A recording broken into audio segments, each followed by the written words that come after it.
Welcome to the Drew Yari Show.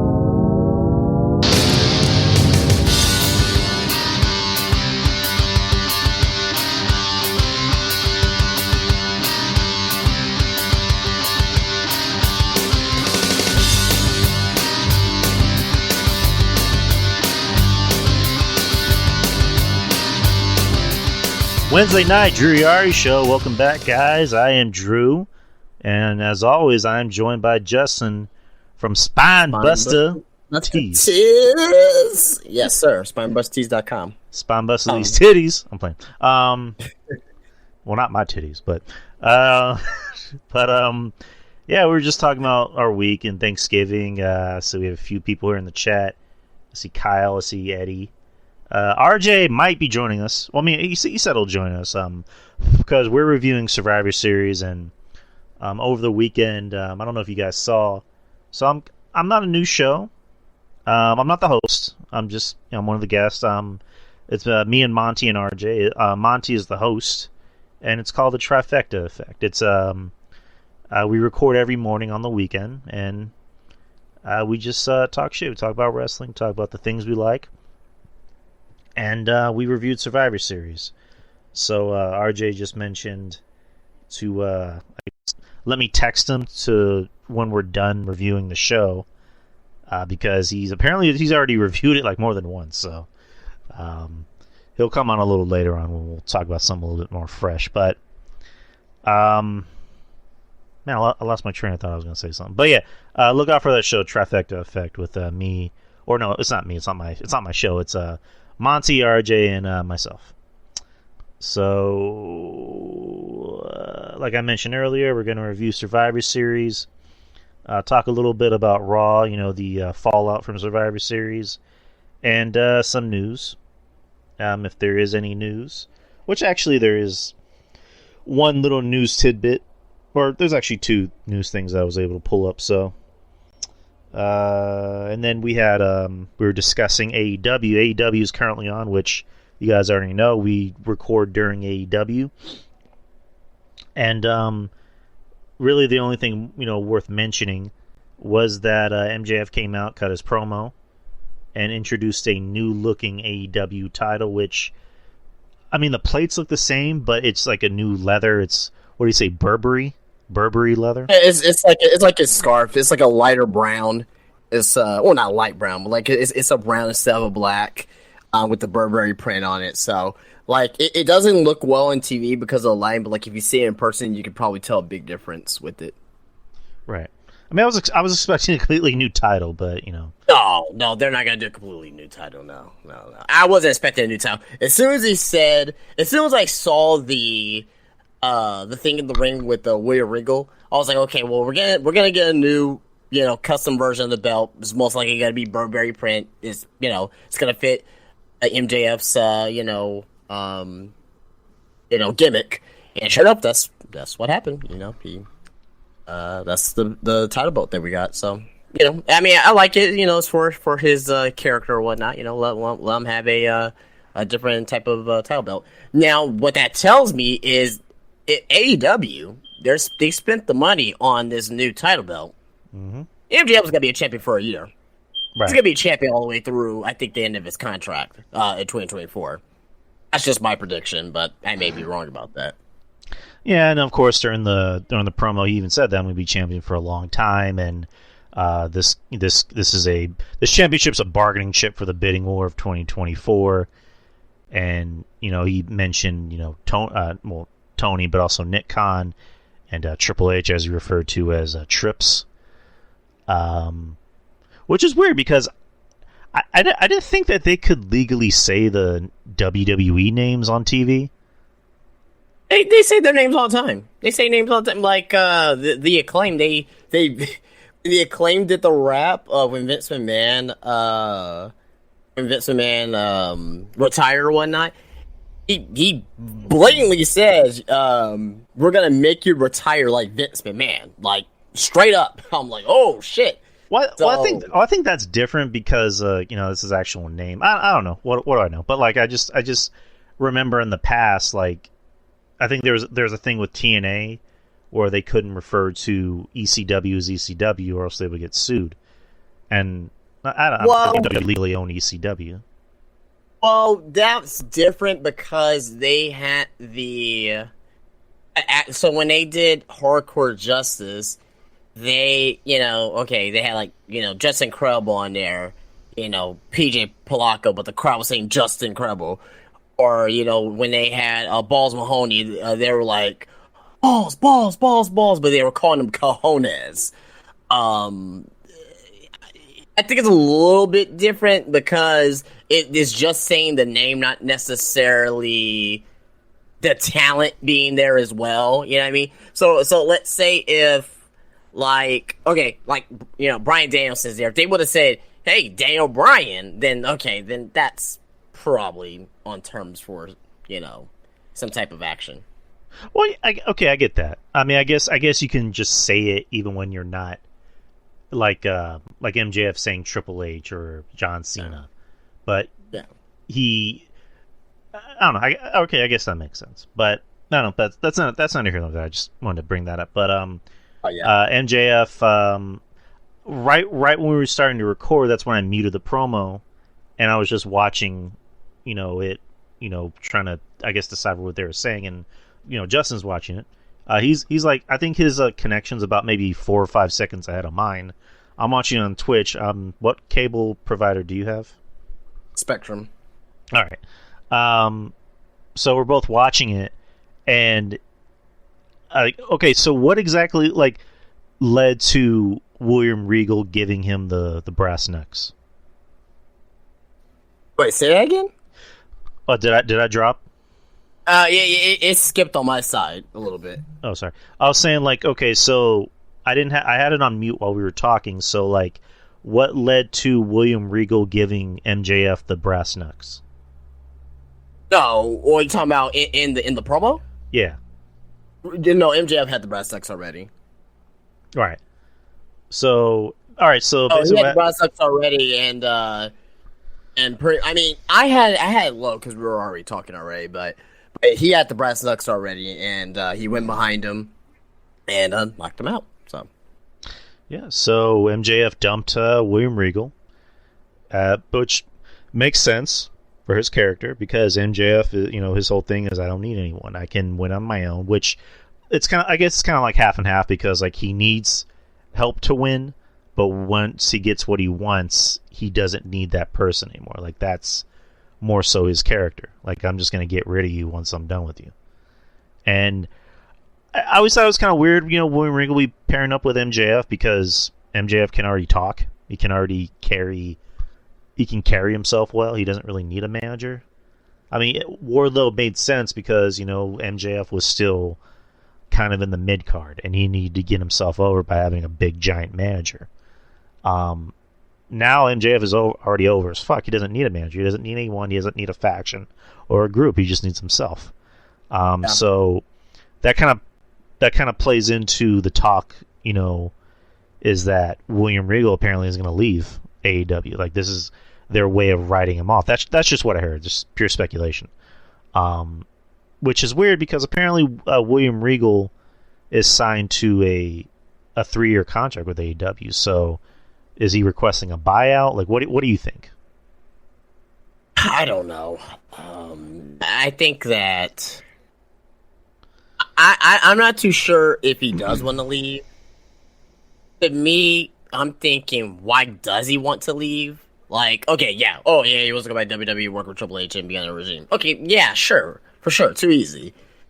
But if he signed a 3-year contract, right? And if... Okay, from Regal, right? He is a on-air talent. He's not wrestling, right? But he's an on-air talent. If he have his contract, okay, that didn't happen with Malachi Black. Is that going to happen with Andrade? What about these other wrestlers that want to get bought out of their contract? That's a very slippery slope for Tony Khan. If he lets William Regal walk and not let some of the other wrestlers who express their concern about leaving AEW when their contracts are still going on So it's a slippery slope. I don't think that, honestly, I don't think it's going to happen. If it does, then in the next month or so after the fact, that's going to be a very interesting time for AEW to see who's trying to leave, who's trying to leave, who's trying to, get out of their contracts. And if they don't get out of their contracts, oh man, that's going to create a lot of backstage turmoil for sure. More than probably with the whole elite thing, because now you're just hostage your wrestlers who do want to leave. I mean, you're right. It's one of those things where it's just like, why is it okay for him to do it, but not, Black, who made a fucking Instagram post saying I asked for a release, and then made a video saying he didn't, which is just like, okay, whatever. Andrade apparently is out. Like, he said that he's gone. He's long gone. He's not coming back. Other talent, like, apparently Ricky Starks has voiced frustration. Other guys in the company, guys and girls, Thunder Rosa, who I think is all but gone pretty soon. Like, I wouldn't be surprised if she shows up, like, in WWE sometime next year, but it's neither here nor there. With Regal, I don't know, I guess maybe it's different because he's an on-air talent. He's not really a wrestler, so it's just like, there's really nothing for him to do. I mean, there is, but there isn't. Yeah, that's true.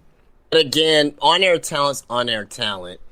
Like if you're a referee, a referee's probably taking a little bit too far, but if you're like a manager or a valet, a jobber wrestler, mid-card, top guy, you're an on-air talent, and you're being featured every week, and you bring value to the show.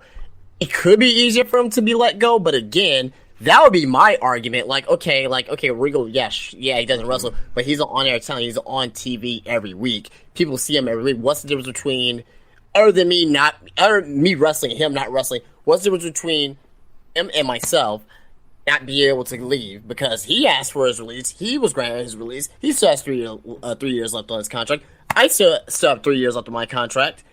And I just want to be released. Now, it could be because of money, too, as well, because maybe Regal is obviously probably not making as much as, some of the wrestlers that do want to be let go. So, I'm pretty sure Andrade is probably making more than William Regal. I'm pretty sure, I know for sure for a fact that Adam Cole is. You know what I mean? I know for sure for a fact that, so Andrade, Adam Cole, Aleister Black or Malachi Black, for sure. I know they all making more money than William Regal. So that could be that. Maybe it's, not so much of an expense to let go William Regal. But right now at this time, I'm thinking this is just a storyline. If we hear more stuff coming about this over the course of the next few weeks, next course of a month or so, saying Regal is leaving, then okay. But as of right now, I don't see him. I don't see TK letting him go. I mean, it's something that we'll find out pretty soon. There's just a lot of weird things happening in wrestling. Like, what do you make of the whole thing with Bobby Fish, posting pictures of him in the Undisputed Era, going after the Bloodline? Like, it's, to me, that's just random as shit. Like, that doesn't make any sense at all to me.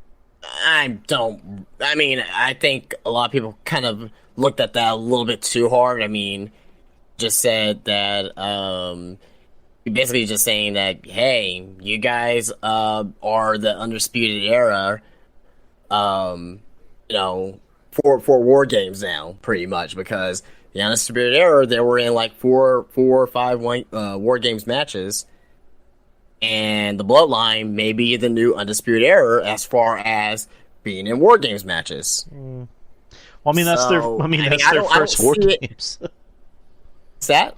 I mean, it's their first War Games. I don't know if they're the new anything, but I don't know. It's just yeah. I don't see it as a big deal. I really don't. I mean, maybe he's just trying to stay relevant and trying to get attention. That's probably that too as well. But like, I didn't take it seriously as far as what he's trying to say. Like, I mean, like, this is a guy that loves and respects Triple H, right? I wouldn't think that he would, like, just do that just to like, be petty and get attention like that. He's probably getting attention, but I wouldn't think he's probably doing that just to, be petty and shit. So, but I just think that it was just like, hey, you guys are in War Games. We were the highest faction at the time. You guys are the highest faction at the time. Oh, look at that. That's how I'm taking it. I may be wrong, but that's just the way I looked at it. Yeah, I mean, it's kind of a nothing burger, but it's just like, yeah, I guess it's like Bobby Fish trying to, draw attention to himself. I don't know. Yeah. To me, it's just think so. That's what I think. It's kind of comical. But speaking of which, where is Adam Cole? Is he still hurt? He's injured. He's concussion. He may the last thing I heard that it's I won't say that he won't wrestle ever again, but there's concerns about him not wrestling for a very long time because of how serious it was. Like, did his fucking brain turn into mush? Like, Jesus Christ! Like, how long is this? What exactly happened? When was his last match? Shoot, man. I want to say probably the summertime, and I think it was so it was not too long after Forbidden Door. So that was which was in June. So probably late June, early July. Hold on, let me see. See if I can find it real quick. He's been on Twitch. He's been on Twitch with with Claudio and Tyler Breeze and Woods. You know what I mean? But Adam's last match was on June 26th at AEW Forbidden Door. He competed in a 4-way match for the IWGP World Heavyweight Championship against Okada, Hangman, and Jay White. The match ended abruptly and awkwardly due to the fact that Adam Cole sustained a concussion. Okay. So he's been gone for 5 fucking months. I called that right on the spot with Forbidden Door, so. 5 fucking months. Jesus Christ. Yeah. I mean, and, the whole concussion thing is now, especially in the NFL, if you guys didn't see earlier this season, Tua Tagovailoa, the quarterback for the Miami Dolphins, suffered a horrific concussion live on primetime TV Thursday Night Football. I saw that, yeah. Which was horrific. He had his fingers locked up like he was like he was in one of those special classes. You know what I mean? Jesus Christ. But no, man. Like it was bad, man. It was really bad. So, they're trying to take concussion seriously. You know what I mean? And, you got to think about it like this as well, Daniel Bryan, man. Like, Bryan Danielson, he didn't wrestle for years, due to, having those types of injuries. So it's concerning for sure. I mean, I hope Adam Cole comes back. I like him. I mean, I know I rag on him a lot because the guy, for whatever reason, just doesn't want to pick up a weight. But it's just like, I say that because I like him. I want him to be in better shape. I want him to come back, ripped to shreds and looking like $1 million. Because the guy has talent. The guy can talk. But it's just like, dude, just take some protein. Come on. I'm not the pinnacle of health myself, but it's just like, I'm not getting paid money to be on TV. That's the difference. But it's just like, dude, you need to just please work out. For the love of God, lift some weights, eat some steaks. You don't really want that face to face, like Exhibit said, bars. But you need to. I just hope he comes back looking better than ever. That's really all I want from Adam Cole. I love him. I think he's great. I hope nothing but the best. Speaking of bad injuries, Randy Orton is apparently going to miss a considerable amount of time after having surgery. Due to a back injury, which, kind of like Adam Cole, apparently it might either keep him out for a really long time, or he might be done with wrestling after this, which sucks because it's Randy Orton. It's the guy. Say what you want about Randy. Randy has been here for 20 years. We saw his first match on television, and the guy's evolved a lot. And you know, just recently it looks like he's had like the best run of his career. Like he looks like he's actually having fun out there, and he actually cares. And it just sucks. You never want to hear something like that about somebody, especially somebody that's that talented and, you know, is a star and can, you know, really do some good for the company. And Kyle saying, you know, the real question is who will return first, Orton or Big E. I think it's going to be Big E from the way it looks. I think Big E might even be back for the Rumble. For the Rumble or possibly the night after WrestleMania. I would like for him to be back the night after WrestleMania. If he comes back at the Rumble, it's kind of like you can't bring him back and Cody back and with all these horrific injuries, especially Big E, because Big E, you know, that's the way he took that bump. That's like, you know, he could have died. You know what I mean? He could have died. Right. That's somebody that should win the Royal Rumble based off that alone.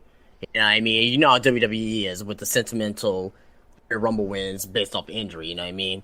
It's happened many, many times before. Edge, John Cena. So we've seen this before.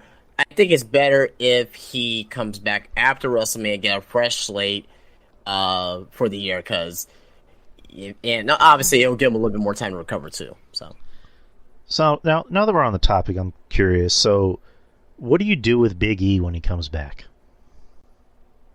Big E when he comes back, he was on SmackDown. I think I'll put him on Raw. Actually, I think I'll put the New Day on Raw. Right. I'll put the New Day on Raw. Make them a trio, right?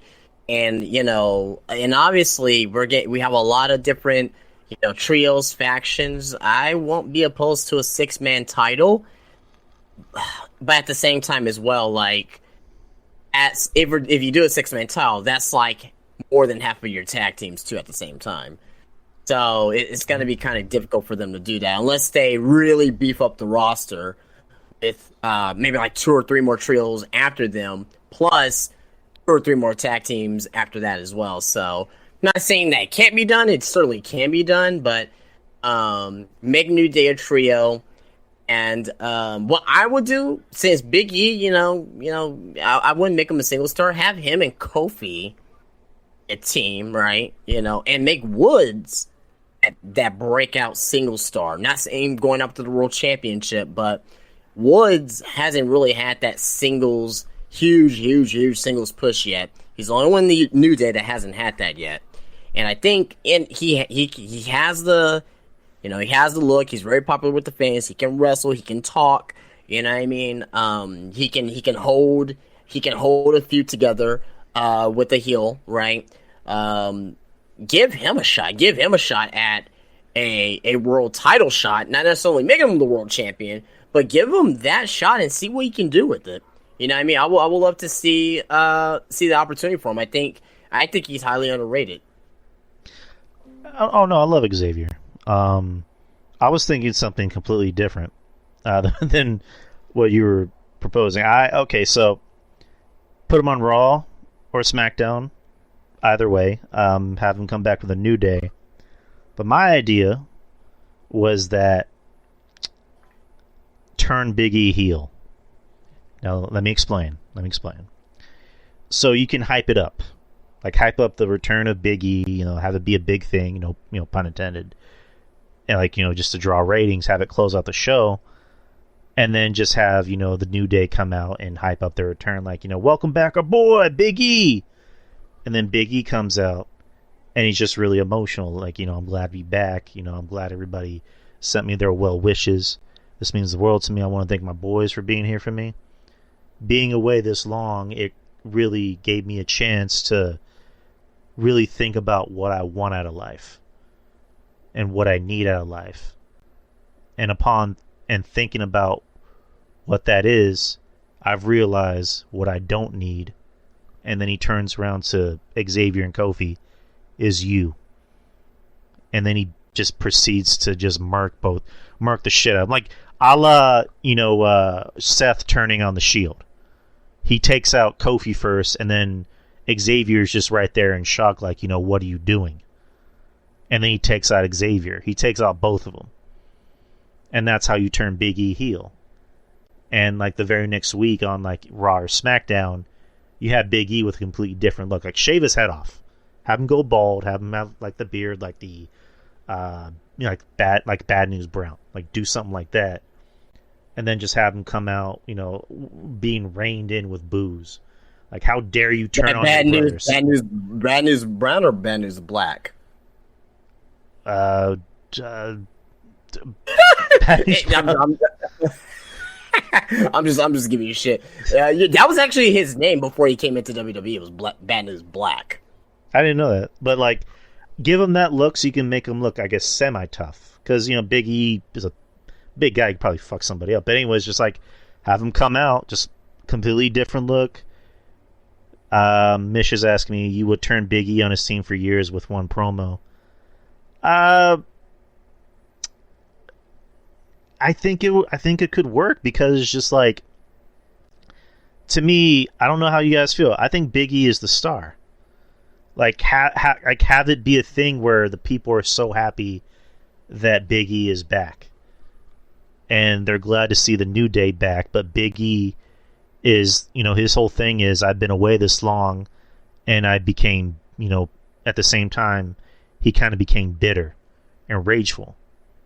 Because just like, I had all of this, and then I had it taken away from me because I took an unnecessary bump in a tag match when I should have been going after world titles. Like, do something like that. I'm not creative, so just but breaking up a stable after years in one promo is a Vince move. I mean, the only thing I would say to that is that, will the fans even care to boo Big E, even with that story? Again, someone that's a lot more creative than me can come up with a better idea. But I don't know, just it could work. Like in Mish is saying, have it last week. So, okay, that could work. Have it last week. So don't just have him come out and say, well, I'm back and I'm happy, but fuck you. Okay, Mish has a point. Have it be plotting. Like, have it be, right in time for WrestleMania. You know what I mean? But yeah, I would turn Big E heel because the New Day is, as over as they are, they still sell merch. Up, down, down, still a big thing. Just, Big E needs to be the star. He still needs to be the star, and if you really want to freshen things up, he needs to be a heel. You know what? I wouldn't be opposed to a Big E heel run. Probably just not when he comes back immediately. Right. I will say give it, a half year to a year, because the fans are gonna be like it's kind of hard to start booing somebody that just came back from like almost a career and life threatening injury. You know what I mean? Like, the fans didn't boo Bryan Danielson or Daniel Bryan when he came back, right? Obviously, he was a face. He came back in and turned a heel. He was a damn good heel. The fans, even the fans even really booed Roman Reigns when he came back. You know what I mean? And eventually, it got back to lukewarm. Then now he's the tribal chief. So, can it work? Yeah, it can work. I just don't see that happening immediately. If you do it immediately, like it's like I just don't see the fans like booing him. You know what? Because of that. You know what could work? So piggybacking off of Mish's idea, do something similar like when Eddie turned on Ray. Eddie Guerrero turned on Ray, where they were, plotting like Mish said, plot it. Don't just have it like happen like that. Like, have an argument, have Big E kind of like be different. Like Mish is saying, you build up to it. Maybe some matches that get lost because of Woods or Kofi. Maybe a match where Big E wins with underhanded tactics. Maybe, like do something like that. Like, or just throw a monkey wrench in there. Like, have like a heel, get in Big E's head and kind of manipulate his mind. Like, why are you hanging with these guys? These guys are just dragging you down. Like, these guys don't want to see you succeed. Like, do something like that, and then just have it like keep constantly building up and up, where like Mish is saying, like, have Big E do some heel shit, and like Kofi and Xavier are calling him out on it, and then eventually there'll be a tag match where Xavier or Kofi are relying on Big E to get that hot tag, but then Big E decides to turn on him. I'm going to the back. And then, the next week they call him out and they just kind of shove each other. And, later in the night there's a beatdown of the New Day and the whole crowd's chanting Big E, Big E, Big E. And then Big E comes out and makes the save. But it makes it look like they're reuniting and they're about to hug. But Big E ends up turning on him. He ends up beating the shit out of him.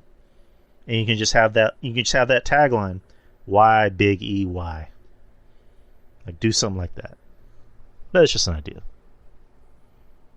I see that happening. If it does happen, it's probably not going to be for 6 months to a year after he comes back. Because, again, I just don't see the fans booing him. No matter what he does, it's going to be very hard to boo Big E. When he comes back. And also as well, and put him in a tag team, it gives him to get his bearings back, get the ring rust off, and also as well, kind of take it easy a little bit. He wouldn't have to necessarily have to work these 10 or 15, 20-minute singles matches.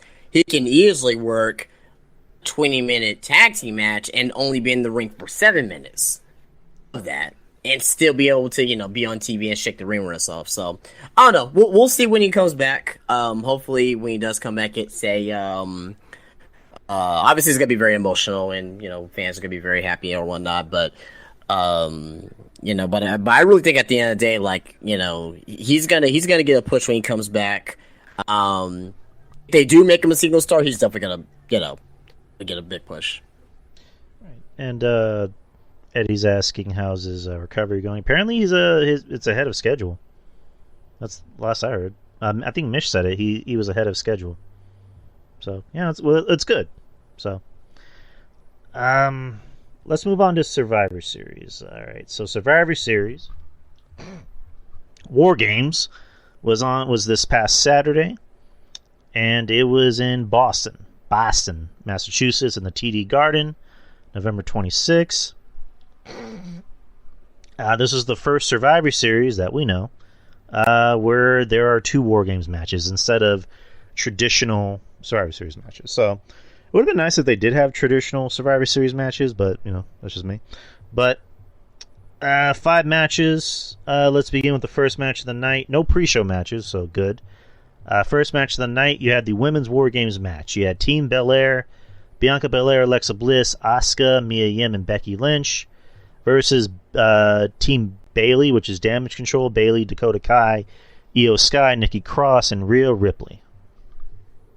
Yeah, I thought this was a very good match overall. I didn't agree with the outcome of the match, just because of the fact that it's now we're seeing it on Raw.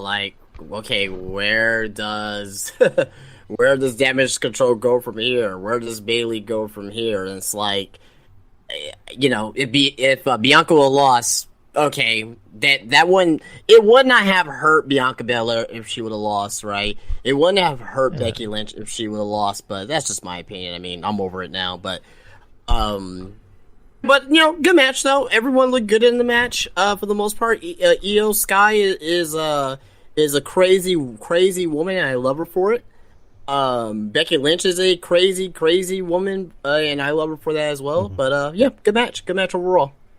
I didn't hate the match. I saw the match got a lot of hate. I didn't hate it. I definitely didn't love it. It dragged on a lot, and it didn't really get interesting until maybe the last 5 or 7 minutes of the match. Bianca, of course, she's over as fuck, and people love her to hell, and she's a beast. She just goes out there and starts flexing girls. I was kind of disappointed with how Rhea was used in the match, because it just seemed like her only use in this match was to just go out there and be the big scary goth girl and just tease a feud with Becky, and that's really about it. And then of course Io doing her shtick of doing a spot off the top of the cage, so that was cool. And then the end of the match where Becky does her spot off the top of the cage, landing on Sky and Kai. So it was an okay match, but it dragged on, it's weird because I'm not gonna not to jump ahead, but like both the men's and the women's War Games match were kind of the same amount of time. Like I'm looking at it right now. The women's War Games match was a minute 30, or not a minute 30, a minute and 10 seconds more than the men's. Probably because there was more of a story to tell in the men's, but I mean that's just my opinion. But I didn't hate the match. I didn't love it. I thought it was okay, but it really just dragged on a lot. I mean, I guess for me, as long as those matches win, because I know both matches went probably about close to 40 minutes. For me, it felt like it went that long. It didn't feel like it went that long. So I thought it did. Some people, personally, yeah, but did, yeah. I mean, I guess I was into the War Games matches more than some other people. But yeah, again, it was fine. But Eddie's saying probably could have been 8 minutes shorter. Yeah, it probably could have been a little shorter. Moving on to the next match, you have AJ Styles versus Finn Balor in a singles match. I mean, what can you say? Good match, very good match. The last, few minutes of the match was excellent between the two. I predicted AJ Styles was going to win. He needed the victory. And again, the Judgment Day, if they were to lose this match or if Finn Balor was to lose match, it doesn't affect them in one way since Judgment Day is so hot right now. And look at that. AJ Styles wins. He moves, I won't say he moves up the ladder a little bit, but, he's not, as stale because, he won this match and, his first pay-per-view match in I think 3 years that he won. So there you go. And, and Finn Balor, was able to have a good match on Raw as well. So, after the fact, but yeah, this match was good. Pretty good overall. Nothing to set the world on fire, but, it was good. I enjoyed it too. I mean, I put on Twitter, there's no reason why this match shouldn't be good. You got AJ, who is in his mid-40s, and the guy's still pushing hard, like Jesus Christ. And Finn gets a lot of hate, and I get why. I like Finn personally. We talked about, his usage in the Judgment Day. I just think he's kind of the odd man out, just my opinion. But he's still good. He's still very talented and, very good. This is a good match. Again, I have to be nitpicky. My only complaint was just I thought the match probably could have been a few minutes shorter. There was a point in the match, I forget which one, I think it was in the last 5 to 7 minutes where I think Finn went for his move or something happened. I just went, okay, this is the ending? Okay, we're not ending. All right. We probably should have ended it there, but, whatever. Which, again, I'm not going to sit here and be like, oh, it ruined the match for me. I'm like, no, not really, but it probably could have been shorter. They could have benefited from going a little bit shorter, but it was still a good match. I like both guys. I was wrong because I thought Finn was going to win because they love Judgment Day. And, they want Judgment Day to be a thing, but AJ needed the win because, he hasn't won a pay-per-view match in a year, which is crazy to think about, but good on AJ. I think it's been 3 years or something like that.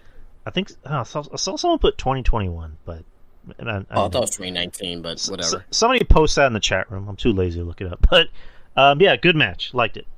So just to piggyback off what you're saying. So you're saying that this match could have been shorter. Maybe the women's War Games match could have been shorter. There was only 5 matches on the show.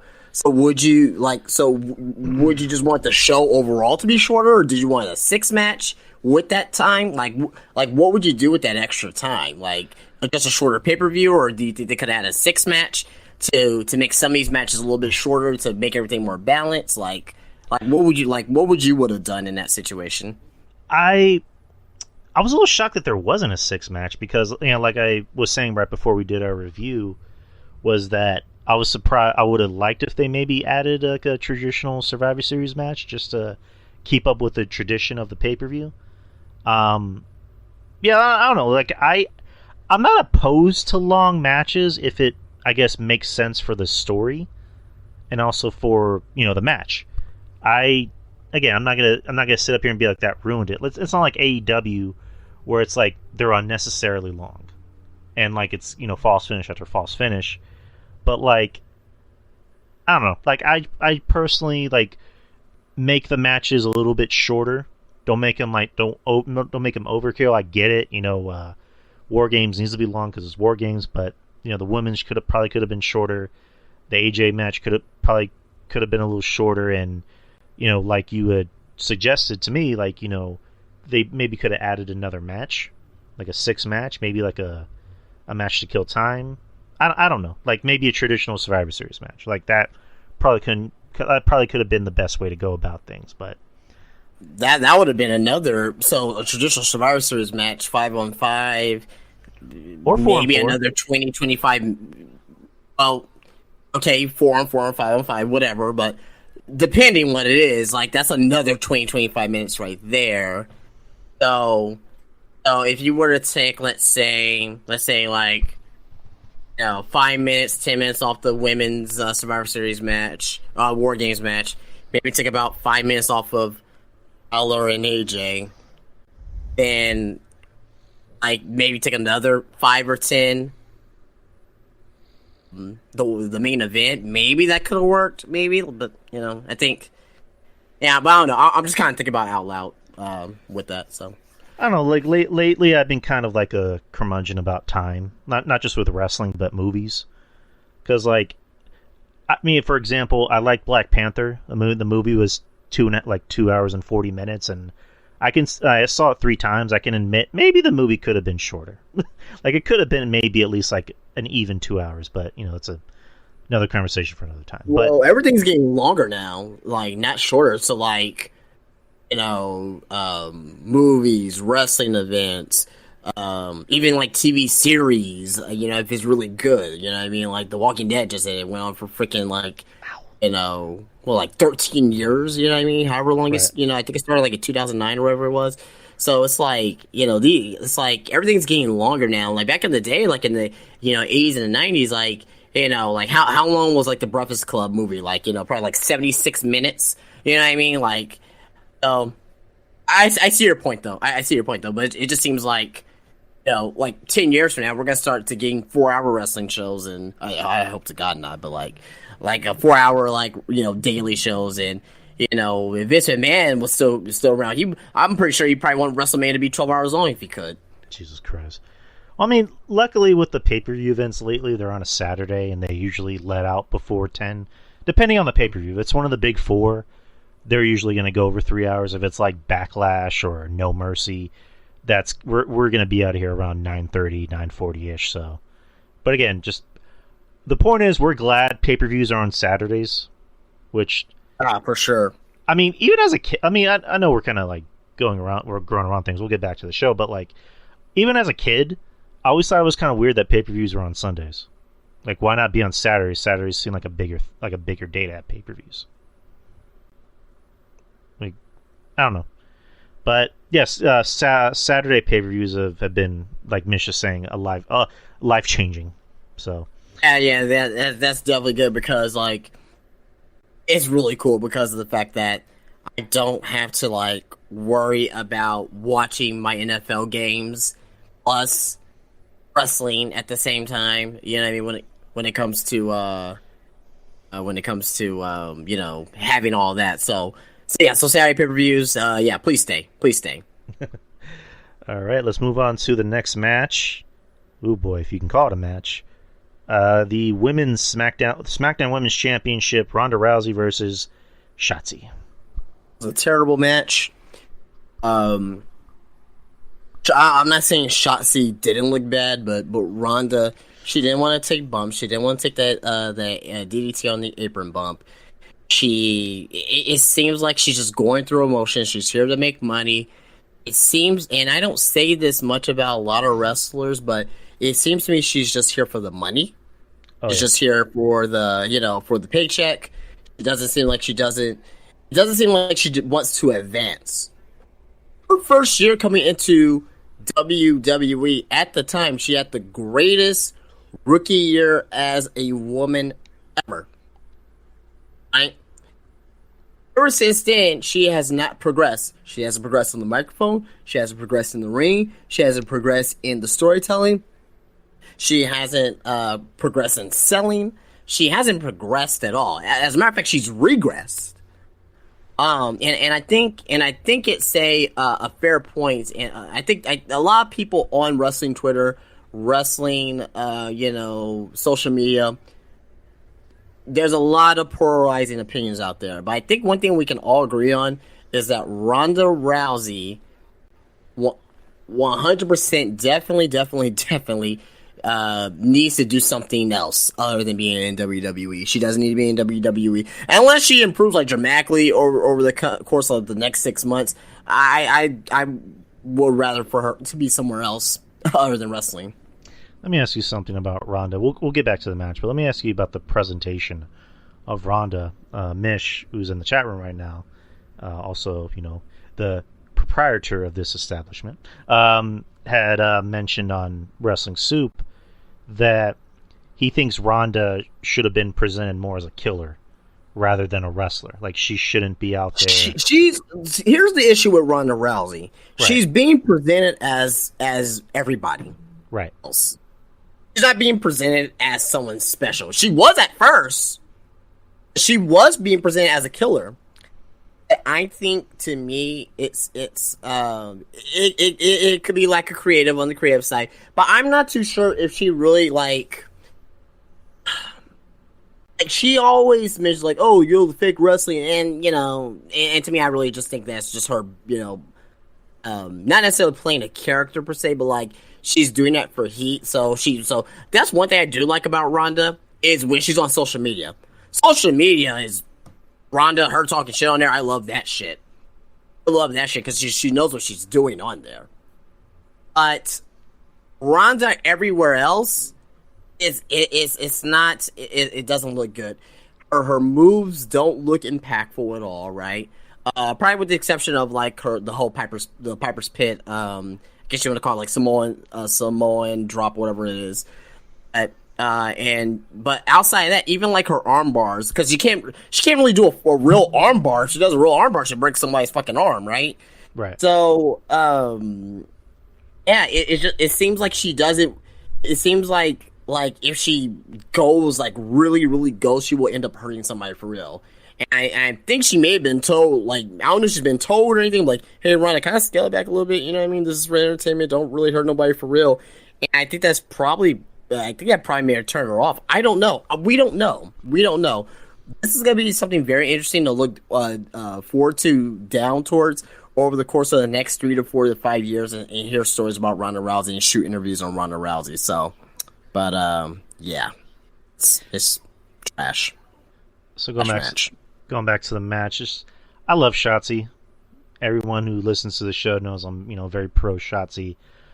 I think she has a better upside later in her career if pushed right, because she's not terrible in the ring, but she definitely needs to improve on some things.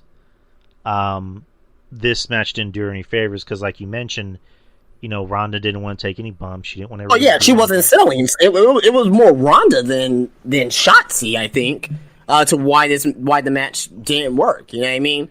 Shotzi, who's done that apron DDT many times in NXT and several times on the main roster, didn't have an issue before with doing that move. Ronda's like, nope, not today. I'm just gonna hold onto the ropes. I'm gonna be like the Bret Hart selling this thing, or kind of like when Kane used to. I don't know if you guys remember when Kane used to take the pedigree. He used to, make his knee bump first. He makes one knee bump first before he takes the whole pedigree. It's the same thing with Ronda here. Like, she was like, nah, I'm good. I ain't taking this bump. All right, and then when I saw that DDT, I groaned. I'm like, oh, Shotzi, come on. Well, I mean, and also looking back on it, I don't really think you can blame that on Shotzi. It sounds more like no, it has nothing to do with Shotzi at all. That's all Ronda on that one, not taking the bump.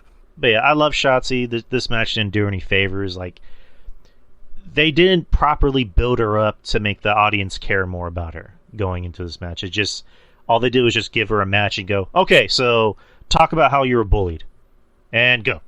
Like, just, they did that, and she's not terrible on the mic. She's decent. She can cut a decent promo. Not a great promo, but a decent promo. Like, she actually sounds like, she has like inflection in her voice, and she can enunciate words a lot better than Liv. You know, I think she's a better promo than Liv. Personally, I think she's better in the ring than Liv. That's just my opinion. Just my opinion. But so remember what did I say last week about Shotzi? The reason why she's in this match. Refresh my memory. Oh, the only reason why she was in this match is because of War Games. She drives a Chank. It's her whole thing. That's the only reason why she was in this match.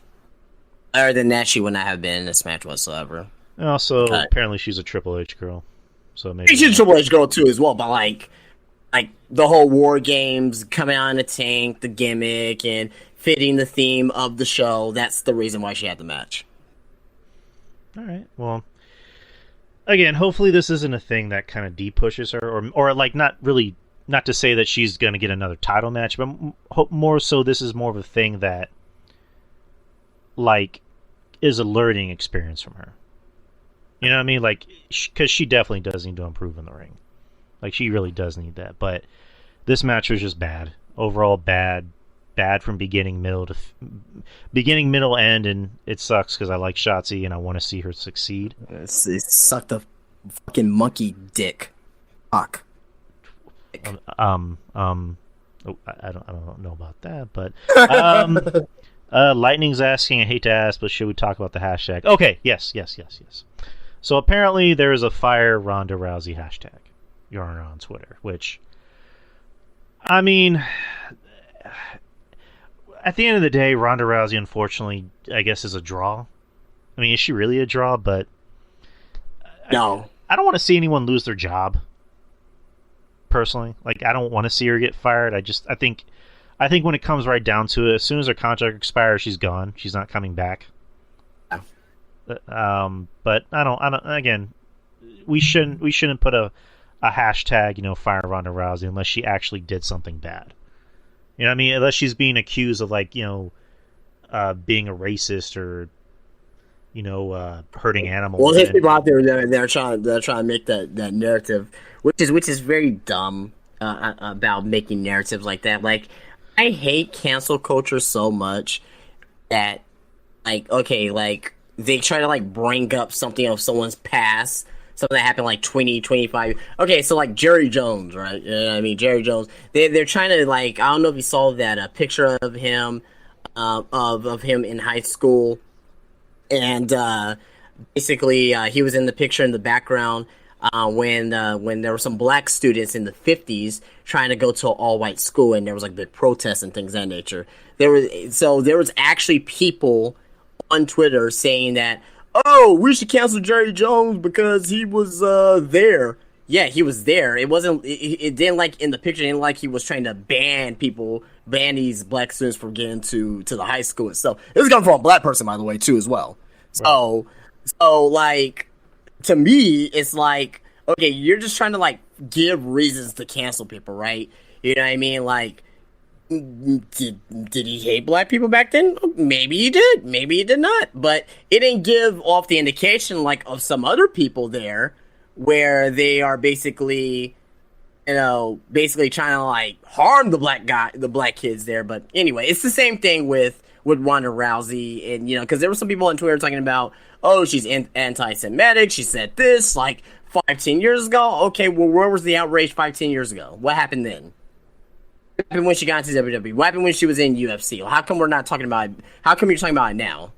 Oh, that's my thing. Apparently, so Lightning is saying in the chat room, Lightning116, I'm sorry. Lightning116 is saying that she apparently. So I have the article up right here while you were talking, and I just saw the comment. So she refused to fight a trans fighter in UFC. So this is from 2013. There's a transgender fighter named Fallon Fox, who, a woman or a man that became a woman, and she refused to fight the boxer, or not the boxer. I'm sorry, the MMA fighter. There you go. And she says, "I understand the UFC doesn't want to be associated with views like that." Ronda said, I'm also glad they didn't straight cut him." So, okay. So, let me say something, and maybe it's going to sound wrong. I don't know, but All right.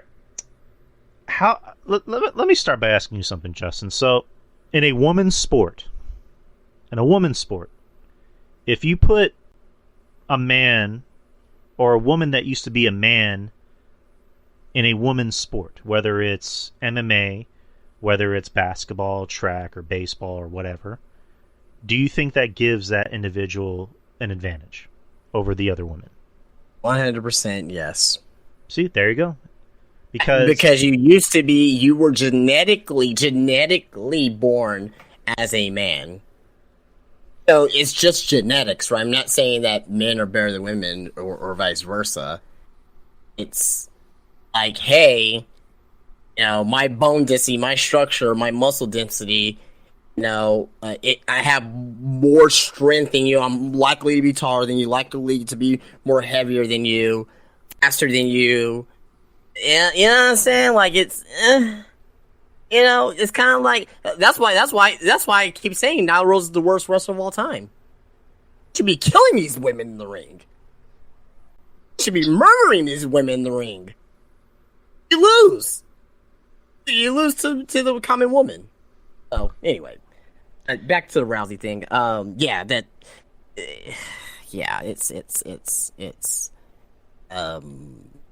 I don't see the harm in not wanting to fight a former man. Just saying. Hey, RJ. Hello. Jay. So, RJ, what do you make of this whole Ronda Rousey thing? It's completely stupid, and it's not going to accomplish anything. You can start up a hashtag all you want. Doesn't mean Triple H or whoever is in charge is going to listen. So it's completely stupid and a waste of time. Ronda Rousey's a draw, whether people realize it or not. She's a star. She's a star. I don't think she's not a draw, man. Not the way she used to be. Well, not the way she used to be, but she's still recognizable, though. Yeah, for sure. She's nobody can deny that part. And who else? Who else do you have that's on that level on that roster besides maybe a Becky Lynch, maybe a Charlotte Flair, maybe a Sasha Banks? You know what I'm saying? It's a bunch of questions there. But Ronda Rousey's a name that a lot of people recognize, for good or for bad or just indifference. People recognize that name. So they're not going to get rid of her. They're not going to fire her. They'll just let her contract run out at best. So I don't think much of it. Just a bunch of, like Lightning said, and he hit the nail on the head. Trust me, I know, because I deal with these people on a daily basis on Twitter. There's just a bunch of Liv and Sasha stans going mad and rampant because, Ronda Rousey, she talked a little trash on Twitter, I think it was on Monday, about, raining in booze and stuff like that while they were chanting Sasha's name. And, she beat Liv for the belt. And, Liv stans don't like that. Like I said, once again, I know. These people are crazy. I deal with them on a daily basis. Let me ask this, because I like to ask questions like this. If Ronda Rousey were to leave WWE tomorrow, does she have any effect on their bottom line, on their ratings on TV? I say no. No. Because while, yes, I just said earlier that she's a recognizable name, she's not a hit for wrestling fans. Wrestling fans don't ask for Ronda Rousey. So I think people will celebrate if she left, to be quite honest with you. I think it's... I wouldn't celebrate, because at the end of the day, I like Ronda. It's just that she's so far and checked out. You can see it. Right. It's like, why do you want to be here? Like for me, right? Like, if I'm at a job, right, and I work for a job for like 2 years, 3 years, no matter how much money I'm making, I want to bounce, man. I mean, for her, it may not be that easy because she's on a contract and all that stuff. I get that, right? Like, I would bounce, and actually, I did that this year. I left a job that I made 6 figures last year because I was so unhappy on what I was doing. So to me, it's like, you can visually see it. And again, she has digressed. She has not progressed. But she is a mainstream name. She could go to ESPN tomorrow, get an interview. Boom, you know what I mean? She can do that, right? I just don't think that, you know, in the grand scheme of things, the bottom line of the WWE, right, that she really means anything. Well, I mean, I think it's for me. I think it's yes and no. If she were to leave, like if she were to literally just say "fuck it, I'm leaving," tomorrow, like yes, as in a sense where she's a recognizable mainstream name, and I believe she does maybe draw ratings a little bit, but not to the effect of like a Brock. And I don't see that whatsoever. And no, in a sense where it's just like Justin's been saying, she's so far checked out. Like she clearly doesn't want to be here. She doesn't want to take bumps. She's just waiting for Mania so she can drop the title to Becky. Like that's pretty much all she's waiting for. I agree with Mish. I think that she's there for Shayna too. Shayna wants this. Shayna is the more desirable, like she has more desire to do pro wrestling than Ronda and any other of the four horsewomen. Where's Jessamine Duke? We haven't seen her since she got released. Marina Shafir, God bless her, she's trying, but oh my goodness. It is bad. Well, RJ, we don't know her. We don't know who. Marina Shafir. But I'm just saying, like, my point was... You didn't get the joke. Shayna Baszler... Yeah, oh, God. Bad, terrible problem. You don't know me! You don't know me! You know me, but you don't know me! You know nothing about me! Oh, terrible. That was one of the worst promos. Sounds like Elmo. You sound like Elmo. She is terrible. That was definitely one of the worst promos in the last 15 years, though. I don't know I think Roderick Strong might be actually better than somebody on the microphone for a change. Jesus Christ. But, imagine their arguments in the household. Like, what are you doing? What are you doing? Put the toilet seat down, Marina. Why didn't you wash? Put the toilet seat. Why didn't you wash the sheets? Bro. That's how Roderick Strong talks outside of the ring. Every other sentence ends with a bro. He's just as bad as Riddle, but bro. But yeah, Shayna Shafir pissing with the seat up. Oh God, she does. She actually have a bigger penis than Roderick, for God's sake. I don't know. Yeah, she might be kicking his ass, to be quite honest. She's bigger than he is.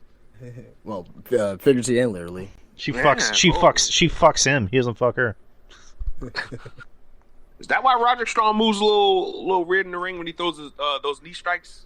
You just hear outside of his door. When's it gonna be my turn? I knew there was a reason why I saw Roderick Strong gain a little bit of weight. Oh man. One of the best wrestlers in the world. Just still struggling in that microphone area. Oh man. But RJ, go ahead. You were saying something.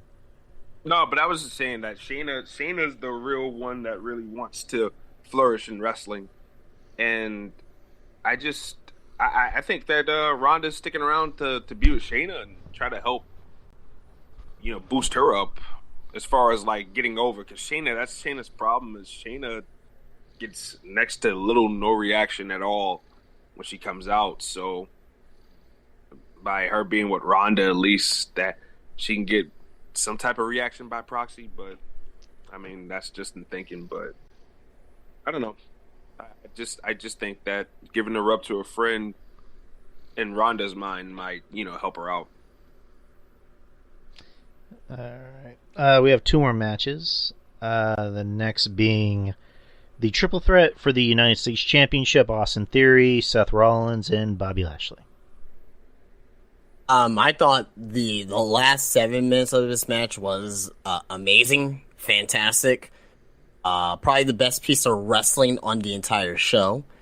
Match didn't go too long. You know what I mean? So I thought it was perfect for what they were telling. Now, I didn't think they were gonna take the title off of Bobby Lashley to give it to Seth Rollins, to give it back to Austin Theory, and to me, at the end of the day, like, is it the right decision of him winning this title back? I'm not sure. I don't think he really needs the title right now. At least not right now at this time. I can see him doing even more, but hey, give him a title, let him get a run with it again, right? This does not make up his cash in from Money in the Bank. Was it illogical, stupid, dumb? Yes, it was. But at the end of the day, even though we had that one terrible booking decision, I think the upside to Austin Theory is even greater now. You can tell, this is what we saw when we had Seth Rollins, Dean Ambrose, Roman Reigns, Randy Orton, when he was Intercontinental Champion, right? When John Cena, when he first began his heel role. Fans hate this guy right now, right? That's all to become a huge, huge, huge babyface down the road in the company. Not next year, not 2 years. It may be 5-7 years from now because remember, Austin Theory, man, he is super young. He's super young. He's barely what 25 years old? He's a baby. He's not even in his prime. He's not even in his prime yet. He has 20. We're gonna see this guy in WWE for the next 20 years. Mm-hmm. That's absolutely barring anything he does that makes barring any injury, barring any diddling with little girls they did a few years ago, whatever, right? Yeah. Barring that, right? This guy is going to be a major, major player. Multiple time WrestleMania main events coming his way. Guy's 25 years old, and he's this good now. Wait till we see him in 5 more years to see where he's at. This guy, he has the look, he can talk, and when he first came into NXT, and when I saw him on Evolve, and he was the Evolve champion, I was like, oh yeah, this guy has something. This guy has, like, and I compared, I was like, this guy looks like John Cena. Like, as soon as Vince McMahon gets his hands on him, he's going to try and make him a star. And Vince tried to make him a star, but Vince doesn't know what he's doing anymore, right? But Vince at least likes Austin Theory enough to come back on TV being, the Mr. McMahon character for one last time just for Austin Theory. So, yeah, man, like this guy's the future, man. This guy's the future, 100%.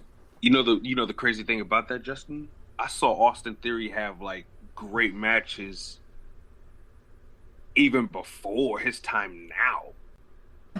And like this dude he's been really good. AR Fox, I don't know what the hell AR Fox did with Austin Theory or what he taught him, but this kid was great straight out of the gate. And the thing I like about Theory has his innovation of moves is so slick and so clean. He doesn't get enough credit for it. So when it baffles me when people goes, oh, he's a generic, boring wrestler. And I'm like, wait, how? He does the flippy shit, right? He does the power, strength, but it's all innovative. He doesn't really do any flippy shit, which is weird to think about because, like, there was that comparison a while ago, between him and Sammy, and it's just like, Austin wrestles smart. Like, he's a smarter wrestler because he's more of a traditional wrestler. He looks like $1 million. He sounds like $1 million. And I'm going to be the guy in the camp of, like, when I first saw him in NXT, I didn't really think much of him. I think I said, he looked like a creator wrestler. But over time, like, I did a 180. Like, the guy has talent. The guy has something. He has a look. He has charisma. The whole thing with him being buried, I joked around about that, but it's just like, who was ever truly buried? This guy's not buried. They just need to get that, briefcase off of him. Granted, it was a stupid, irresponsible way to get the briefcase off of him, but he's not buried. He's fine.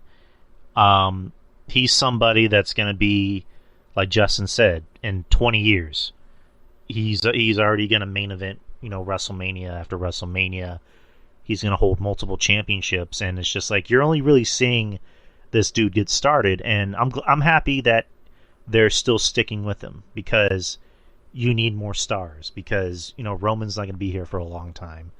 He's the next Roman. He's the next Cena. He like I say, he has the look. He has everything that you need. He's gonna be on the talk shows, the TV shows. He may end up going into Hollywood as well, man. Like, I can see like him being on the cover of the sexiest man in the world. I can see that shit too because I can tell women women like do this love him. guy. Yeah, women do love this guy, right? But But, that evolved roster from like 2018, 2019, they're starting to become something now in wrestling. Your Austin Theories, your Joe Gacy's, your Shane Strickland's, your Darby Allin's, Eddie Kingston was there too as well.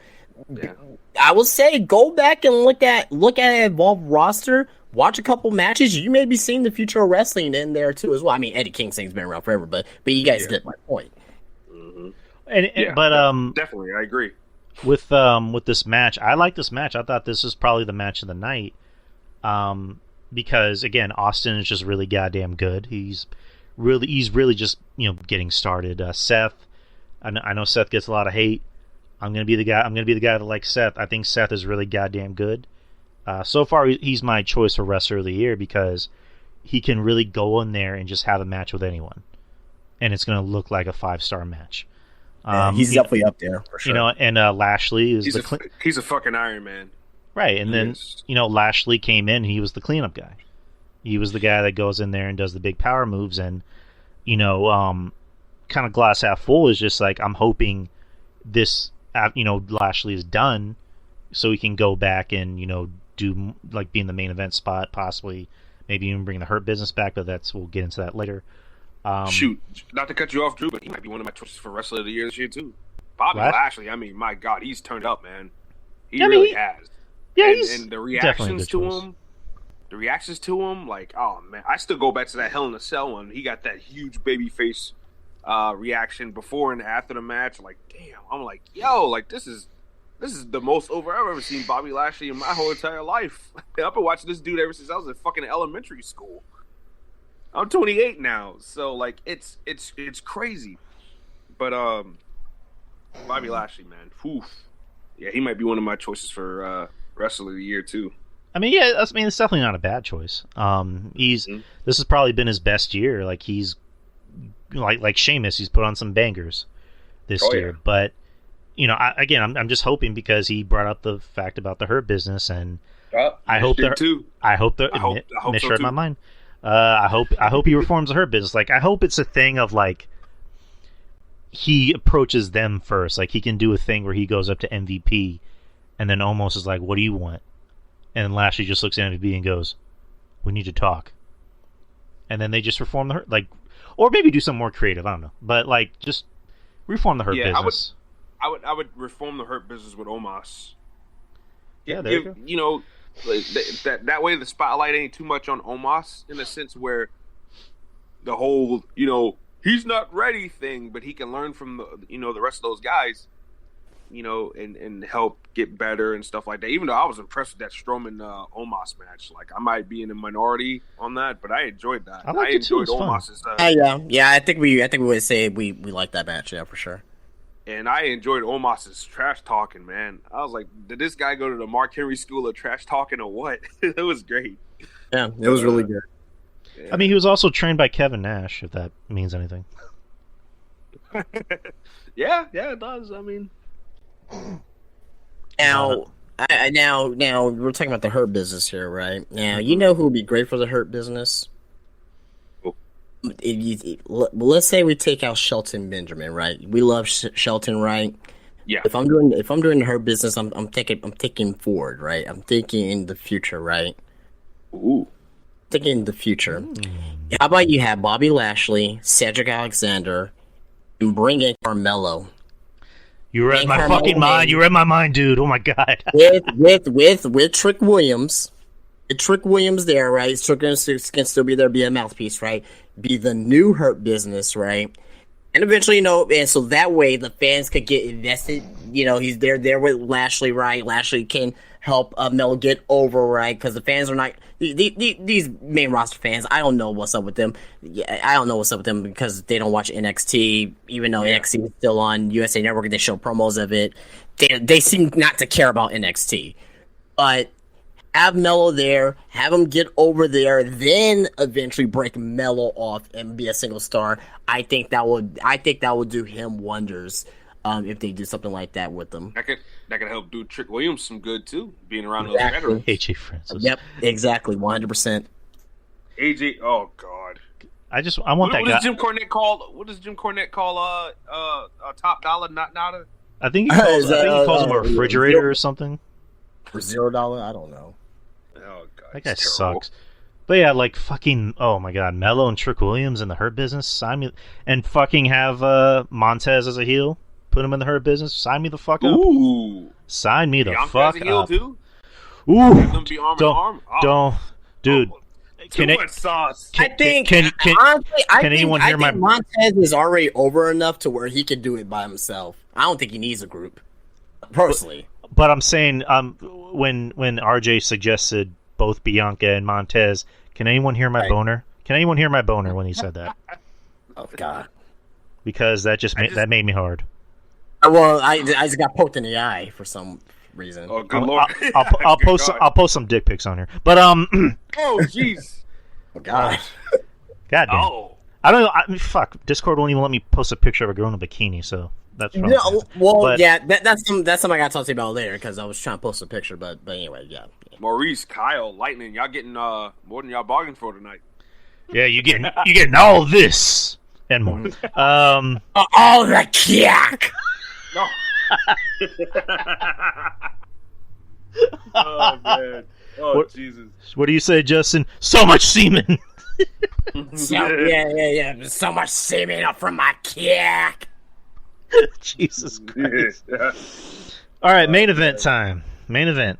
We have the men's War Games match, the Bloodline, which is Roman Reigns, Sami Zayn, Solo Sikoa, and the Usos, versus the Brawling Brutes, Sheamus, Ridge Holland, and Butch, with Drew McIntyre and Kevin Owens. The match itself, and I said this on our preview of the show, right? I said I'm looking for towards the match, right? And I also thought that the babyface team was going to win because I mentioned Sami Zayn is either going to help win War Games or he's going to make them lose War Games. So Yeah. actually, he helped them win, and I was looking towards the match, not necessarily from a wrestling standpoint, from the storyline standpoint. It got ramped up on SmackDown, big time. And it got even more ramped up during the whole show. And I mean, first you had Jey Uso go back there, talk to Roman. Then you had Sammy go back there, talk to Roman, right? And, and just during the match itself, just the tease of, Jimmy going out to the ring to help his brother Jey. Roman holding him back, saying, no, Sammy, you go out there. You go ahead and take care of this, right? Just all the layers to the story on what was going to happen, and you did not know what was going to happen, right? So, to me, the fact that they did what they did in this match, and that Sammy and Jey embraced at the very end was possibly one of the best wrestling moments in the past 5 years, 5 to 10 years. That is one of those moments where it's like holy crap. I mean, it was a damn good match too as well. I mean, maybe about like a 4-star match, but just overall, grade A storytelling, fantastic storytelling. Now, here come my conspiracy theories. Now we know the Bloodline's gonna turn on Sammy. We know that's gonna happen. It's gonna be super emotional when it does happen, right? I don't know if you guys noticed at the end of the pay-per-view. Maybe I was the only one that noticed this. I want you guys to go back and look at it. With the ending shot of the Bloodline all in the ring, pay attention to Roman and Jey and how they were looking at Sammy. Looked like they were maybe I'm overlooking it, or maybe I'm looking too deep into it. But they were staring a hole through Sammy at the end. We're staring a hole through Sammy at the end. So if I can, I didn't notice Jey, but I noticed Roman for sure. He was visible. they were both staring a hole through Sammy, right? And then also the look that Roman gave when he hugged Sammy. Obviously, that was before the match. Like that's kind of like a mafia hit there. So, but I don't know. We know the turn's coming. We know it's going to be Sami Zayn and Kevin Owens eventually taking the tag team titles off of the Usos, maybe at WrestleMania. The story is, how are we going to get there? That is going to be the major question going forward the next few months. A few And things. that's going to be a hell of a ride to go on, too. So a few things of note. Before I get into my review of the match. So the Elimination Chamber pay-per-view is going to be in Montreal, and that's going to be before WrestleMania. And the rumored main event is it's going to be Sammy versus Roman for the title, which is going to coincide with the eventual turning on Sammy. And, Sammy and Kevin Owens going after the Usos. So that's one thing. Another thing is kind of going back to what we were talking about earlier with MJF, where MJF turned on William Regal when he knocked him out by hitting him in the back of the head with the brass knucks. Because, RJ, I don't know how you feel, but like me and Justin agreed that a character like MJF doesn't need really anyone. He doesn't need William Regal to be No, he doesn't. to be his manager, because he can already talk. He can already carry a scene like they do. Like He's well established already. Yeah, he's more established. The only thing MJF would really need is an entourage of sorts, kind of like the Dynasty and MLW. He doesn't really even need that. I mean, at this point, now, he's a made man now. But I'm just saying, if you were to put anybody with him, it shouldn't be a manager, but an entourage. Right? But like, MJF is leading the pack. With MJF, his whole thing is, I got what I needed out of you, so I don't need you anymore. That could be you're disposable. The thing with the bloodline is that we got what we needed out of Sammy, so we don't need Sammy anymore. You know what I mean? Like, that's just kind of how I view it. But like Justin said, how we do it and how we get there, it's going to be, I would say, maybe a month and a half before Mania, if I had to guess. But do you think that's, I won't say too far out. Honestly, I'm thinking it's probably going to be something either before or after the Rumble. It's got to be at the Chamber. Whatever they do, it has to be at the Chamber. That crowd, let's just say if Roman Reigns beats the shit out of Sami Zayn and the Bloodline, they all beat the shit out of Sami Zayn, that crowd is going to give the Bloodline uber, ultra, mega, super mega heat. They're going to get booed out of the building. If he gets beat up at the Chamber, though, the Chamber is the last pay-per-view before WrestleMania. Yeah. But, and when is the Chamber again? In February? WrestleMania is until the end of March. So are you insinuating Sammy versus Roman at Mania? Is that No. Okay. At this point, because Kevin Castle has, he made a good point about this, about the storyline, is that, like, we all just assumed that they were going to turn on Sammy right away, like, a few months ago. Mm-hmm. Nowadays, we don't even know what's going to happen. Nowadays, we don't even know what the main event of Mania is going to be. We just assumed that was going to be Cody's spot. But one thing that comes into play is that Cody was a Vince guy.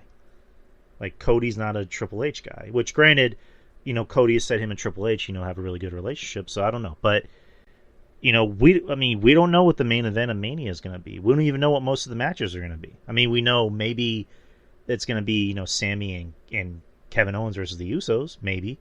Or maybe Ronda versus Becky. I think that's the surest bet. All right, so I got it here. I'll say this, and I'll say it right now. Rock versus Roman. I know that if Rock is available, it's gonna be Rock versus Roman. Is it gonna be for the title? That's the part I don't know. I don't know. I don't think it needs the title to be involved. Or like. And I said this last week or maybe 2 weeks ago. Mm-hmm. Biggest issue with Roman being double champion is when Roman got sick at day one. So for Brock Lesnar to be in that WWE Championship match to take the title off of Bobby Lashley, if Roman wasn't sick, we will not have a double champion right now, and we will still have two. And we'll still have two championships. That's what fucked this whole thing up. So the Elimination Chamber is in February 18th. Yeah, that gives enough. That gives enough time for the Bloodline to beat the shit out of Sami Zayn. He's gonna, like I said, they're gonna get mega heat, and like Mish said, they're gonna be reestablished as vicious heels, and not cool heels. Sami Zayn gets to go away, gets to cut the hair, come back looking like babyface Sami Zayn. Like, I mean, that gives them enough time to, give us that old retro babyface Sami Zayn look again. Him and him and Kevin Owens get back together, challenge the Usos for the tag team titles, and you go from there.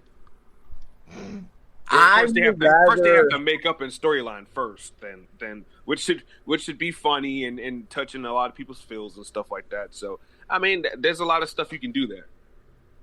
I would rather have the beatdown happen after a Rumble, so that way it can be Sammy versus Roman for the title at Elimination Chamber, and Sammy could probably cut his hair prior before that as well. I think that would probably. I think that that's gonna draw the crowd for a huge sellout there in Montreal. It's gonna be like a hot match, even though we know Sammy may not win, right? Unless if Sammy's like, you know what? Maybe I can't challenge you for both titles. Maybe I can just challenge you for one title. Maybe he takes the title off from it. I don't know, but these are just ideas. I don't think that's gonna happen. I don't think none of those things are gonna happen. Actually, as far as like Sammy taking the title off of him, I don't think that is. But yeah. I would love to see the match, because that would be a great final match for Roman before he goes into WrestleMania against the Rocket and Drew. I'll give Drew credit here. He mentioned maybe Roman defending the title twice, in 2 nights. Maybe the first night is against Cody, the second night is against The Rock. Well, I mean, I was saying, like, because back then we were assuming it's Cody, so like I would say like night 1 is against Cody, night 1 is against The Rock, and then that plays into night 2 against Cody because no, Rock ain't gonna do a night 1. I don't know. I can see The Rock saying, this is Cody's time, it's not mine. Like, let me explain why. Let me explain why. So like, I was gonna say like night 1 is The Rock and Roman, and it plays bigger stakes into the Rock and Cody match because Roman walks into the next night, with big dick energy, like, yeah, I just beat The Rock. What the fuck are you gonna do to me? Yeah, exactly. And plus, The Rock is very selfless. Like, I think people forget that. Like, he's a very giving guy. So he is a very giving guy, but I can't see WWE bringing The Rock back. His first wrestling match in what would be 8 years, because it was 2014. WrestleMania 29, right? Was his last match.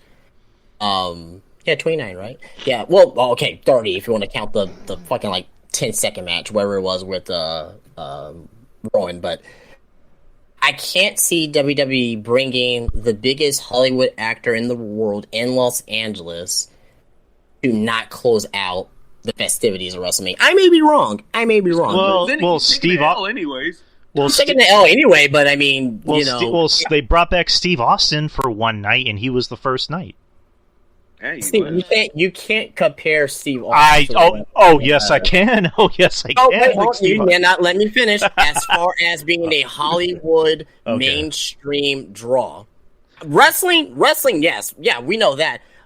You got to think WWE from what is WWE? They're all about entertainment. They're all about being in the mainstream. They're all about that. Steve Austin, definitely that. Love Stone Cold. He's one of my favorites of all time. Not denying that. But Stone Cold versus The Rock, and plus Vince was there too as well, and all that too as well. So, but I don't really think that was really Stone Cold's thing. That was more Kevin Owens. Not a lot of people know about Kevin Owens on the mainstream. Let's be serious.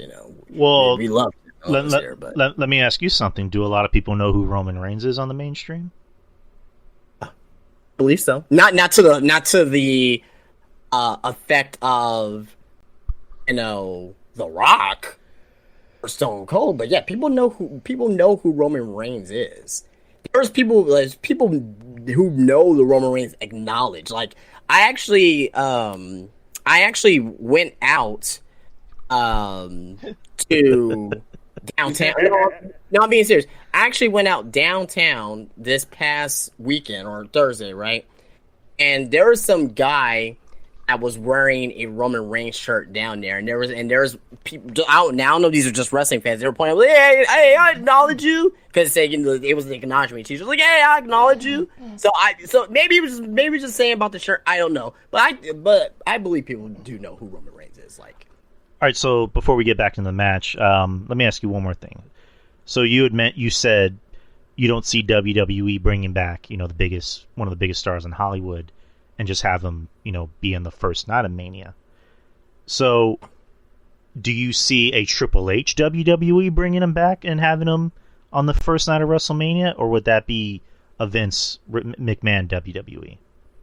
They throw him out there night I one. think it's Go out there, hey Dwayne. I think it's either or. Either Vince or Triple H is smart enough to know who he has, right?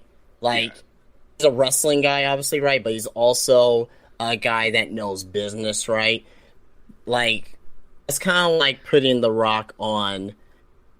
Okay, so it's kind of like this, right? It's like, you put The Rock on in a festival, right? Let's say The Rock plays music, right? Like, or let's use a music example, right? Who is one of the biggest music artists in the world right now to you guys? Dua Lipa, probably. Oh, All right, Dua Lipa, right? Cool. yeah. Dua Lipa, right? So she's doing Coachella, right? Mm-hmm. Would you? She's doing Coachella. I don't know how long Coachella is. Is it like a week, 2 weeks? Something like that. I have no idea. We'll just say a week, right?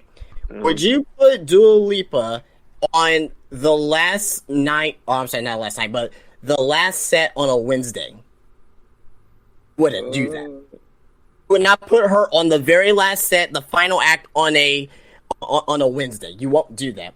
You will put her in the final last spot, last artist coming out on the final. That's how I would do it. Because, like, that's how you're going to sell tickets. That's how you're going to keep people around. That's how you're going to keep retention. Yeah, if you want to see Dua Lipa, you got to wait. You got to see, and you got to know when she's going to be coming out.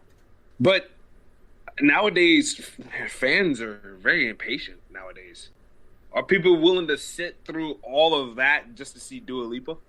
Like, her hardcores will, but as everybody who's just buying a ticket to see the show itself, for the most part, are they going to sit there to want to see her at the last minute? I think about that too. Cause if I'm buying, I don't know how much these tickets are, but if I'm buying like a $500 ticket or $400 ticket, however much it is, right? You damn right I'm staying. Damn right I'm staying. Putting a chair in the crowd and everything. Yeah, you know what I mean. So we'll have a tent up, but when it comes to wrestling, though, right? Like, and that's kind of like with New Japan too, as well, because they're doing Wrestle Kingdom 2 nights a year. They actually put their main events. Like, I know, like the very first year that they did the 2 nights, they put their main event. I forgot who it was. It was either Okada versus Jay White. I forgot who it was, or Okada versus Naito, or somebody. Okada and Naito. It was Okada and Naito, right? It was Okada and Naito. They did that the very first night. Then I think the second night. They did something else.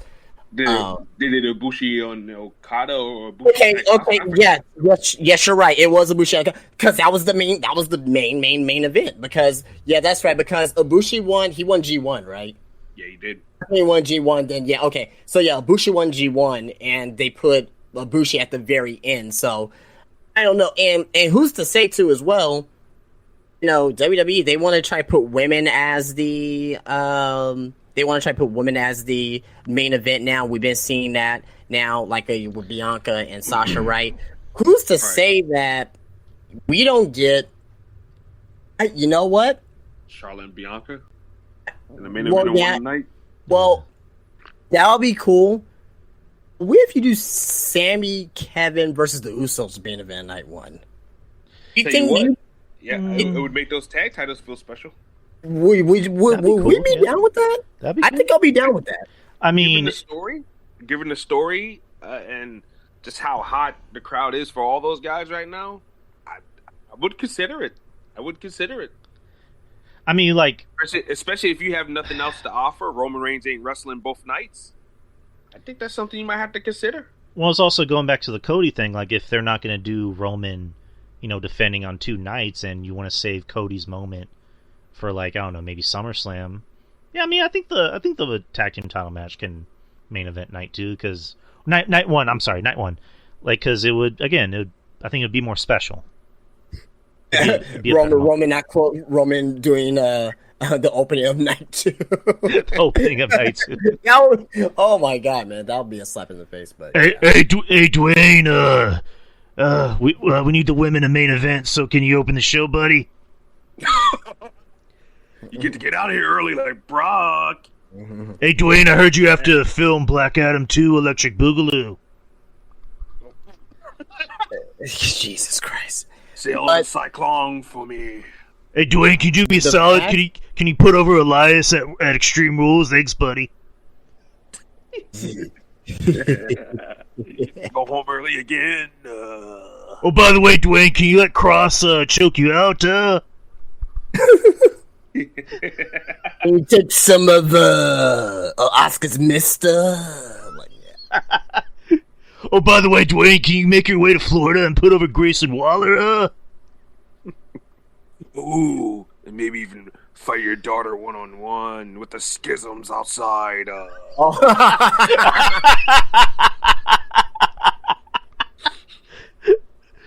Hey, Dwayne, can you bring your Black Adam costume and put over Hurricane Helms again? This time, not in a fluking matter. I want him to straight up pin your ass. You know what one match I do want to see? I want to see The Rock versus Von Kali. Jesus Christ. In India. I want to see in India, too. So it'd be like, Von Kali! Like, oh, God, it'd be so damn great. I want to come Tuesday. Hey, Dwayne, Tony Khan wants to know if you can put over Jeff Jarrett. Oh, God. I think that's where I draw the line. Justin, do your Jeff Jarrett impression. I'm back, baby. I'm here in AEW, and I'm here. You slap nuts, mother. Yeah. I'm back, baby. God damn. They just play that every time every time when he shows up backstage when he's doing a promo, you just hear and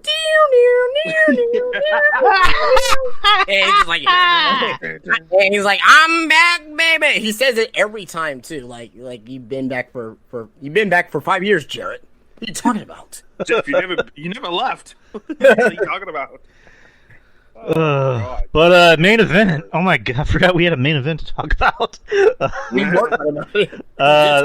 I liked it. I loved it. I mean, what else can we say that hasn't been said? I liked it. I loved it. I want some more of it. I tried so hard.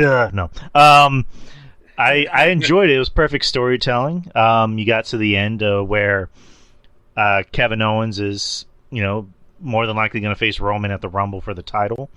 There was good storytelling there, like when he has Roman's, like he has Roman's head. He's, has his head in his hand. He's looking at Sammy going, "This is your family?" And, Jimmy goes for I think a super kick or something, and then Kevin grabs it, and Sammy goes for the low blow, and he allows Jay to go for the pin, which, perfect storytelling. I love Jay hugging Sammy. Like I mentioned, that was moment of the year. This match was just perfect storytelling. So Mish is asking, which is kind of interesting. He said, what were your thoughts about Jim Cornette pointing out what was wrong with it? I don't know if you guys heard Jim Cornette review the pay-per-view, but I heard what he said. I did not, unfortunately. So he reviewed it where, like, he's not a fan of how WWE does the War Games because he thinks that their War Games are more about, like, hey, let's throw in 1,000, steel chairs and tables and weapons and blah, blah, blah, blah, which, I mean, I guess the whole thing, I get it. War Games, you got to go to war, bring weapons, yada, yada, yada. He was pointing out the one thing that was really wrong with it was that the only thing that, well, actually a few things. Like, the first thing being that the Bloodline was just over. And, the quote-unquote face team, like, what was really their problem with the Bloodline? If you can look at it. Like, it wasn't really built up properly. And the only thing that really mattered was the end of the match. Like, that's really all that mattered. Like, Drew McIntyre didn't really do anything of note. Sheamus didn't really do anything of note. The only thing that it seemed to really be about, in his opinion, was, Kevin Owens, feuding with, both Roman and Sammy. Mainly Sammy. So, I I get his point, but I mean, all those guys kind of had a reason to be in that match. The baby faces. I mean, Right. Solo fucked over Drew McIntyre. You know, they all ganged up on Sheamus and quote unquote broke his elbow or arm or whatever. And you know, the Brawling Brutes have been chasing the Usos for the tag team titles as of late. So I mean, the reasoning is there, and of course, you know, Kevin Owens and you know this whole stuff with Roman going back, you know, ever since last year. So I mean, it's there. The reasoning is there, but it just didn't feel strong enough on the babyface side. Right. It didn't feel strong enough on the babyface side. No offense to Pete Dunne and Ridge Holland. You know, I'm happy that they were in that position, but I think to me it was non-believable to certain parts of the audience. If we were to include some more mega names that could have been involved in this match, I think it could have looked a little bit more believable. Or to put Braun in.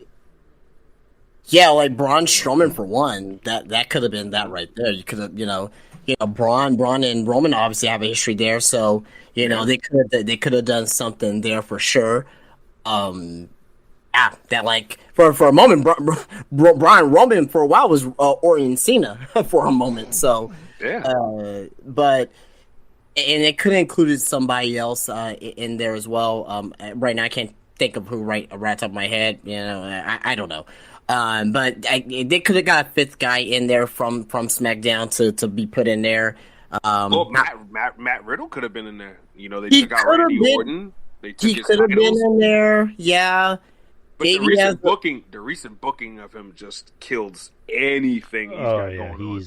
Yeah, and I think it's a little bit difficult too, because he is on Raw, and it was clearly a SmackDown program, and you know the women was clearly a Raw program again. Justin, who cares? Who cares when they're not even committed to the brand split? like it almost doesn't even matter. The bloodline travels in packs to Raw and SmackDown whenever they want to, and justifiably so. I mean, not Roman. He goes to Raw every now and then, but he every now and then. Yeah, he don't wrestle on Raw. I see your point as well, but like I'm just looking from an aspect. It's like, okay, well, I'm seeing what they were doing. I'm seeing that they were trying to keep it separate via brand because okay, we'll give Raw a War Games, which will be all women. We'll give SmackDown War Games, which will be all the men. But yeah, Riddle could have been a good one-off for sure. The thing about Jim Cornette is, I don't always agree with everything he says, but it's one of those things of like, yeah, I don't agree with everything, but he makes a point. Because, at the end of the day, he's been in this business since he was a kid. He started out taking pictures, and then he became a manager, and he's been around, since the 70s. So, granted, he can be a little bit outdated in some of his views, but when he says something, like I just mentioned, when he says something, I'll listen to it and I'll take it at face value, but I'll just go, I won't agree with him, but I'll just say, you know what, he makes a point at least. I still don't agree with him, but he at least makes a point. Yeah. People like Jim Cornette, people like Eric Bischoff, people like Dutch Mantel, for example, or Kenny Bolin. I'll use Kenny Bolin, for example. I haven't heard that in years. He follows me on Twitter, by the way. Cool guy. They look at things in wrestling through a different lens, kind of like how we do. We look at things from a different lens. Justin looks at wrestling in a different lens than I do. I look at things in wrestling in a different lens than Justin does, or RJ does, or Ruben does, or Monty, or Jeff Lippman, or Mitch. Mish, I'm sorry. I called you Mish. Mish. God. You're Mish, not Mitch. Mish is like, who the hell is Mitch?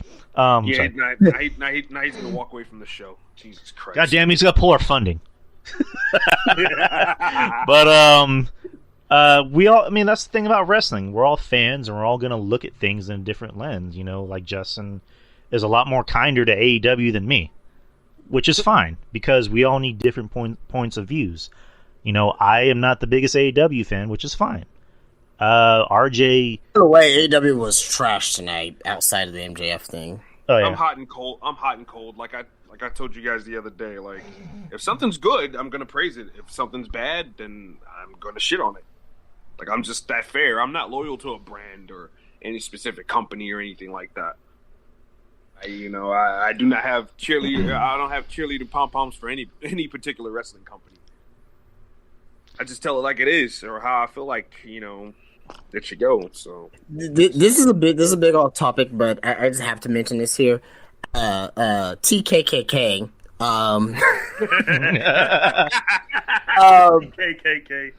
KKK.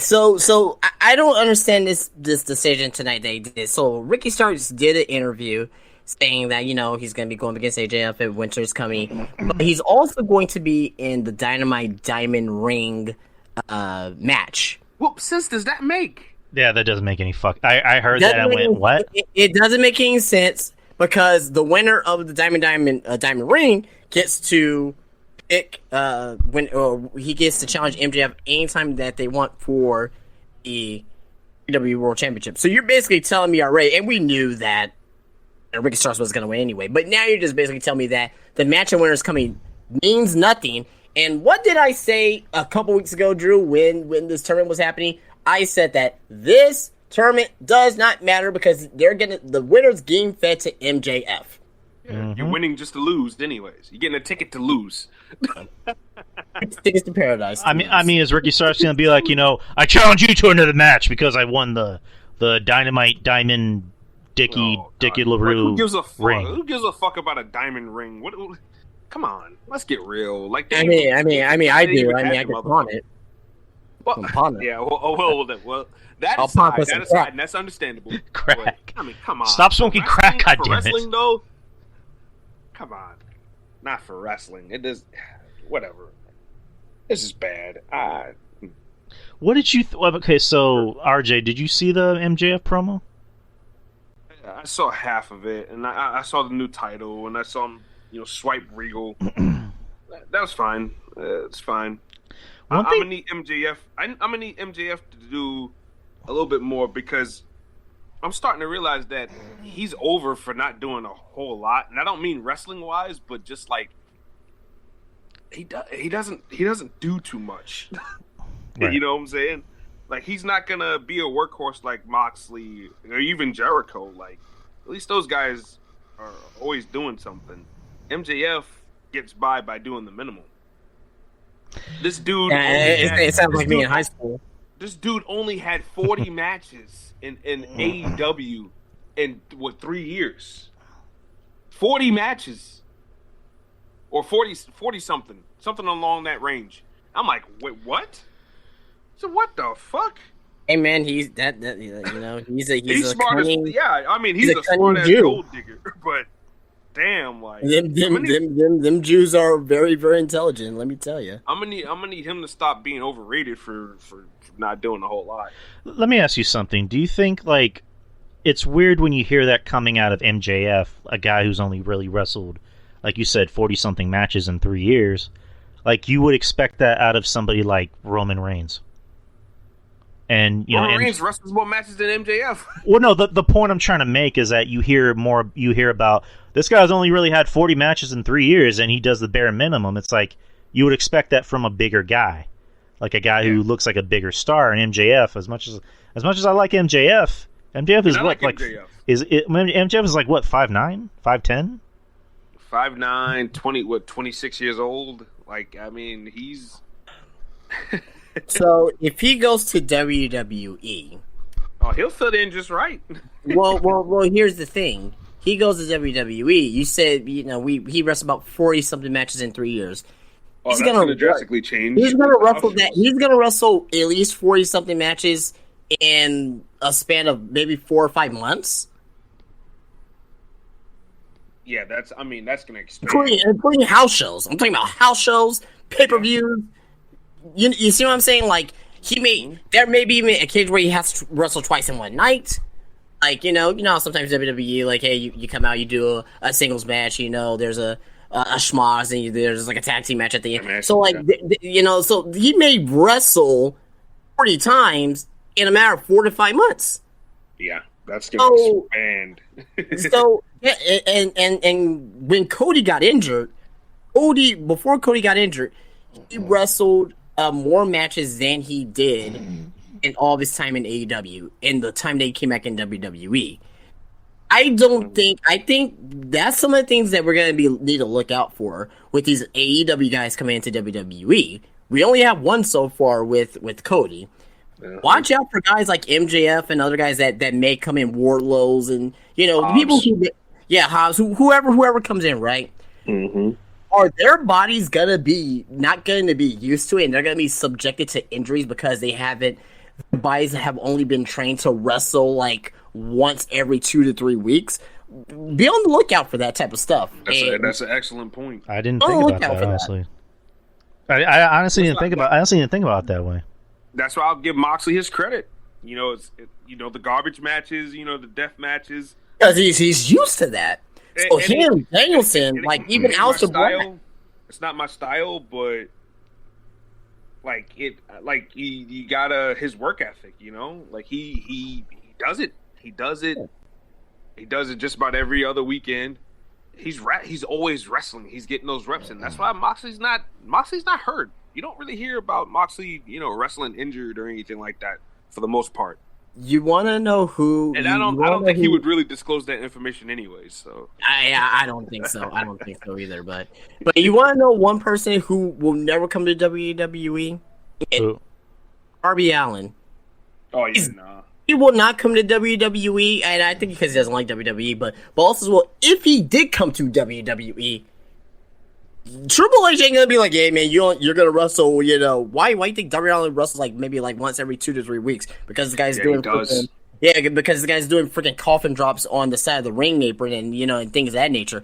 If he comes to WWE, Triple H, you're wrestling every week. You're wrestling 2 times a week, once on TV, once on on the house show, and Darby Allin's going out, going up to the top rope doing coffin drops onto the outside onto the floor every freaking 2 times a week.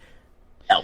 But that guy wouldn't last in WWE, and plus he's already frail as hell too. So yeah. But do you think? Let me ask. Do you think that's really somebody that Triple H is looking for now? Do you think they're really? No, I don't think so. I'm just making an example. That's one guy. Yeah, I don't think he'll ever come. No, he'll never come. Plus Gigi Dolan, man. He's gonna take one good look at that ass and probably run away. Scared of him. Yeah, I mean, Darby Allin's good for merchandise though. There's a lot of people. I know a lot of people that are not even big wrestling fans that just love the dude's look and buy his T-shirts and stuff like that. So, I mean, he's a good merch mover, to that kind of audience that he attracts. But I really don't see the big to do about him like that. Anyways, my greatest fear for the dude, is that he's gonna fucking just kill himself one day. Yeah, exactly. Jumping off of bridges and this, that, and the other. Jumping off of waterfalls. What the hell? Come on, man. You're making millions of dollars now. I guess I would like to think that he's making $1 million. Why are you just? I don't think he's making $1 million yet. Maybe. Close to it? Shit. Yeah. Probably upper 6 figures. Maybe 600,000, 700,000. But that's still a lot of money. Still, it's more money than I'm making. Oh yeah, you damn right. Damn right. Fuck. So I mean, if I'm making that kind of money, I ain't jumping on no fucking bridge. Shit, I don't care how sad I am. I hate my life. I don't want to kill myself. RJ, let me ask you something. I don't know if we talked about this, but what do you think about the... Let me get to this point in the chat real quick. I would reform the dynasty in a heartbeat, man. It's just that Tony Khan seems to be allergic to big guys, man. I don't know, man. I would hate for Hammerstone and Holiday to go over there. They reformed the dynasty, and the Elite is beating them. The Jurassic Express is... Or, not the Jurassic Express. The Varsity Blondes are pinning them, and fucking... Who else? The Best Friends of Chuck Taylor. Oh, God, don't get me started. I would hate to see that. Just to sign people. They make it a big deal when people get signed. A.R. Fox got signed today, right? Hey. Right. I think he's a great wrestler. Me too. I love that dude. Yeah, I love him. He ain't gonna do shit. Damn you, Mish. Candy had to go. Kinda had to go. And like, Can't have to go, man. he ain't gonna do shit. I like Ethan Page. Ethan Page hasn't done shit. Not a When damn last time you thing. seen Hook on TV? Hey, look, Mish, I know you don't like Maria, but they just signed the Kingdom and they ain't doing shit either. You seen Exactly. Bennett and Taven on TV? No. Like, what the fuck? It's like TK. Like he's so like. Not like, a damn thing. The biggest thing that Tony Khan is doing, like that he does for AEW, is who's gonna be the next person to debut? Who's gonna be his next person to come in? Who's gonna be this next signing? Yeah. They don't have much of that no more. You gotta write your stories. You gotta build intriguing storylines. You gotta have retention. You can't be drawing like 300,000 people on Rampage no more. You gotta figure this crap out. You know what I mean? And you know what they're doing with MJF, I enjoy tonight, right? But again, and I say this maybe once a week here on this show, that Tony Khan, he's good at a lot of things. He's good at, you know, building a storyline, putting it together, doing things of that nature. He has good focus there. What about the fucking follow-up? Because he's a fucking mark. He's a fucking mark. He got a good starter pack. And you know what? Good starter pack, and then he can't finish. I'm gonna say something. I'm gonna use Impact Wrestling as an example of how they're in business still. And this is something Mish said on his show yesterday with Kevin Castle. Shout out to Mish. You mean drugs? Well, no. But the reason why Impact Wrestling is still in business, 20 years strong, baby, 20 years strong, is because they run it like a business. Tony Khan runs wrestling like he's the kid from that movie The Toy starring Richard Pryor. Like, that's basically how he runs fucking wrestling. He fucking signs these wrestlers because he just wants to bring in a wrestler from WWE or New Japan and pretend that people know who they are, and then not really do anything with them afterwards. He doesn't know how to fucking book for anyone that's not Britt Baker or the Young Bucks or Kenny or fill in the blank of somebody that he has a crush on. He's an idiot and a mark. My dick is so hard for Big Breaker right now.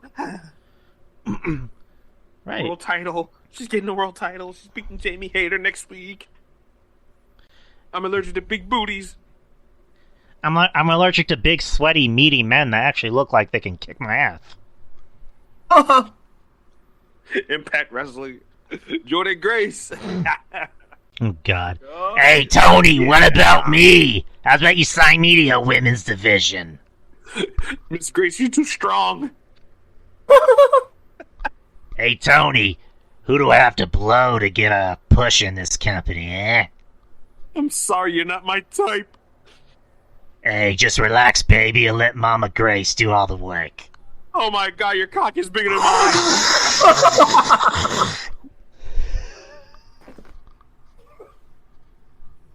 Don't fidget like Jonathan does. Can't take it anymore. Oh, God.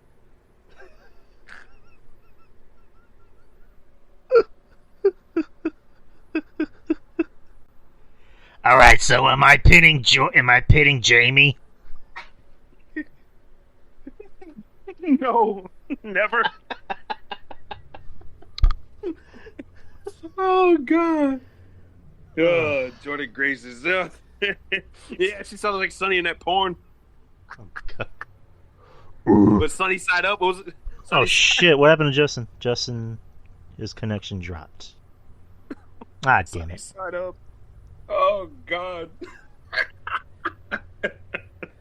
Oh man. We've lost. I forgot the Justin. exact title of it. It's terrible. I heard you guys review it like 6 years ago. Oh, I remember that. They reviewed it, That was and terrible. you can hear Sonny's queefing during the video. Oh man! Just hear, Mission Joe's reaction to that is legend. It sounded like Buffalo Bill. It sounded like Buffalo Bill from Silence of the Lambs. Oh.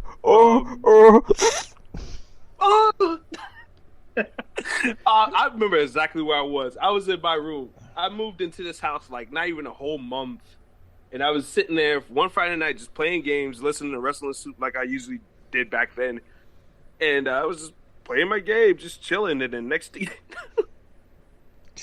They're doing it? Yeah, sorry. TKKKK offered me a paycheck. I was like, yes, master. How much semen? How much semen did you have to intake? Oh, you want to know? All the shit. I was injected with 5 gallons. And that's what you call lethal injection. So Justin's gonna main event All Out. Is that what you're saying? You and MJF, baby. Yeah. He said I'll be the first Black World Champion for a day. Like it's worth it. I want to hear Jim Cornette. God. I want to hear Jim Cornette talk about you on the show. This goddamn black guy. No. just let you know that guy, you know, he's a rootin' tootin' son of a bitch. I'm watching TV. I see MJF come out looking like a star, talking like a star, and all of a sudden I hear what sounds like a bunch of cats fighting. Is that rap, Brian? Brian, is that rap music? Can you tell me what that is? Never mind. And then I see this skinny little fucking child with a backwards baseball cap coming out challenging the world champion. What the fuck is going on with Tony, Brian? And that's not even the kicker. The kicker is he actually pinned MJF. How? Man, my promo would be so terrible. I think you know what one gimmick in wrestling that'll work, like someone who's just like generally awful on purpose, but that's the gimmick. Like they just cut awful promos. They just have awful matches for no reason. Like just let that be me. Like I suck. You know what I mean? Like I'll just come out to the res, come out to the promo like, hey guys, you know, look, no, I know you guys are booing me, but let me tell you something. I agree with you. I fucking suck. But I have this title. But you know, I have this title, so I guess I'm okay, right? You know what I mean? Like you fucking suck. You fucking suck. I do. I suck. I even suck dick. I said it. I suck dick. And you know, that'll be one of the worst promos of all time. Hey, you know what you could have added to that too? You could have been like, hey, I suck. I maybe even suck dick. But guess what? So does your favorite wrestler in that locker room. Oh! Oh my God. That would have been nuclear heat. See, you could have turned around and flipped it. It's like, yeah, there you go. He's like, yeah, that caught me off guard too, man. I had the same reaction as Joey. I was like, what? He's like, you can be like, I don't know who sucks more dick, me or Britt. Oh! I want to get on your hands and fucking knees. Oh, Jesus Christ. All over my face. All over my face. All over my face. Whose asshole's more gape? Mine or Britt Baker? Oh, I don't know if it's as big as Kenny's. Oh, you know, one dildo isn't enough. He's got to have 5. Yeah, they call themselves the Young Bucks. I call them the Young Cucks. No. Justin, just get a shirt where on the front it says it's not gay if, and on the back he goes, if you get a push. Like You're I'm not gay if it ain't for pay. I want to say yeah, or if it is for pay. I mean, I suck Tony Khan's dick for a push. Oh, you act like you wouldn't do it out there either. You don't gotta be gay to suck dick. Be like Tank. You know, putting one penis in your mouth doesn't make you gay. Tony Khan's penis is the only one that matters. Damn it! Well, you think I pissed off Tony Khan? Well, let me tell you something. He pissed in my mouth. Jesus Christ!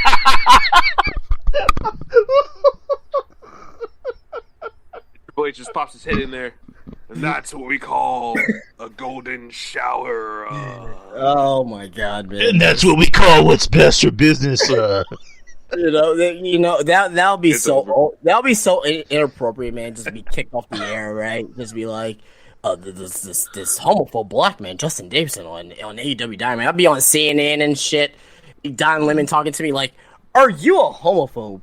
Nah, I'm just playing a wrestling character. I mean, I do suck dick, but like, I ain't a homophobe, motherfucker. Like,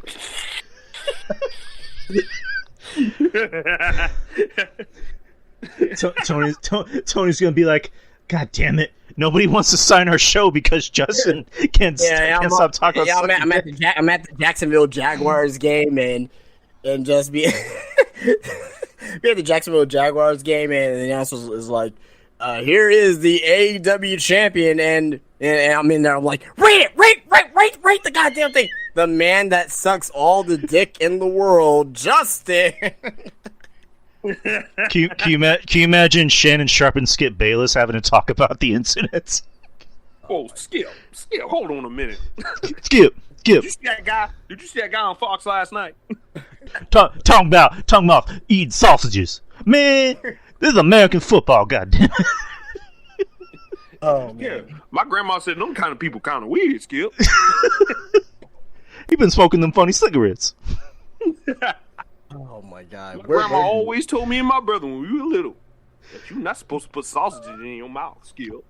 Oh my god. And then flash forward, you're in Triple H's office, and Triple H is like, "Job well done. They're out of business." And Justin's like, I was sent over there as a as a mole. A plant. Yeah, as a. And then Justin. Now TK is working for Triple H. And then Justin's like, You know what I mean? "So do I have to suck your dick?" "Oh no, that's not my thing. I don't know. Ask Michael Hayes." Good God, man. He's gonna let the bird free. Michael Hayes wants to take a stroll down Black Street, USA. Black Street, USA. Black Street, Atlanta, GA. Jesus Christ. The biggest penis in the US of A. Mish is probably just like, why did I give this fucker a show? Hey, wait, you know what? Blame me. So that's my apologies. I guess we have to be the renegades of the whole Wrestling Soup Network. This is TVMA. I'm like, TVMA. Well, I mean, if it for me, like Jesus Christ, you don't want to see like any type of shows I would probably have. Like it'll be at midnight. Yeah, be at midnight only. Like you know what I mean. You know those old Girls Gone Wild commercials, right? That come on late at night with the voice. Yeah. Voice. Like it's like, hey, now introducing Justin. Like, yeah, man. You know, they'll just be talking about wherever. Justin Gone Wild. It's just man. Put the weird Hawaiian music in the background. God. Okay. Just one last thing, and I'm pretty sure we need to move on after this. I used to hate having my TV on late at night. I fall asleep. I wake up at 2 a.m. in the morning, and all I hear is the Girls Gone Wild music, and I just see like, yay! with the blacked out, blank out of boobies. Yeah. Good time. Yeah, I remember those commercials. Especially back, they used to play a whole lot back on Spike TV when I used to watch reruns of Impact back in the day. Like this is like 2006, 2007-ish. When they used to show Impact like around 11 on Spike. Mm-hmm. Ah, man, you used to see those Girls Going Wild commercials all the time. Now, I'm going to turn these back young girls show off that I'm going to turn beautiful boobs. We're going to turn us back into wrestling. Did you know WWE did a pay-per-view for Girls Gone Wild? Yeah. What? That was in 03. Spring Break? Yep, they did a spring break. I think it was like in 2005, 2006. No, 03. Oh, 3. Yep. I remember that because like leading into it, it was I think it was like Tori Wilson and Stacy Keibler were there. Oh man! And then like Tori Wilson, Stacy Keibler, Nydia was there. They had Tess there. Talking about his testicles and you know what I'm saying. Oh, Nydia was there too. Lance Storm. Now, if you allow me to be serious for one moment, I want all of you to flash your titties to me right now. And then he does a Cabbage Patch. Oh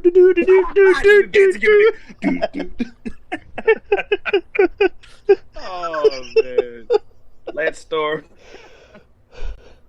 I can be serious for a minute. I'm gonna whip out my dick and masturbate. Ah, motherfucker! You got testing his testicles there. Of course, he's gonna be a pervert on that pay-per-view. Eddie, come on. That's like putting me on goddamn I don't know, put me next to Mia Malkova and goddamn Violet Myers and shit like that. I'm going super pervo mode too. Fuck the bullshit. Hey, you never know. Mia good lord, Violet Myers, Jesus. They both look good. It's like thickness. Down with the thickness. Down with the thickness. Wow.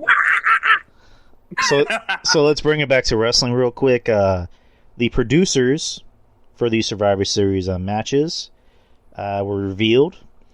So for the Women's War Games match, it was Tyson Kidd and Petey Williams. All right. For AJ Styles and Finn Balor, it was Jason Jordan. All right. Jason Jordan's been producing bangers, man. Yeah, he's got a future. For the women's title match, it was Jason Jordan and Brian Kendrick.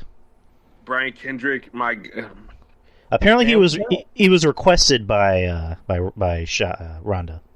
So. I think Brian Kendrick just knows one speed, man. I don't think he can produce. Like Mish said Ronda Rousey's a killer. Like, you have to produce a match that fits that type of aura, especially since she's the champion.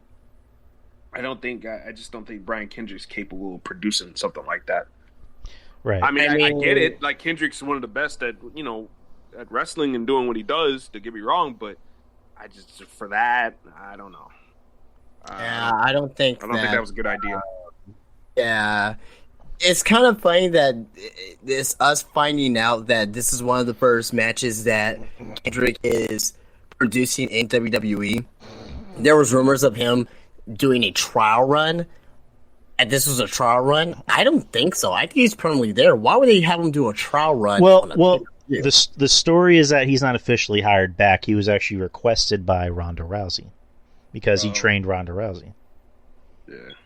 So. To produce a match that's probably one of the worst of her career. Yep. Yeah. Hey Brian, can you come in and just I don't know, fuck up my career? Sure, Ronda. You said that in the Triple H voice as Ronda Rousey. That was funny. Hey, fuck up my career.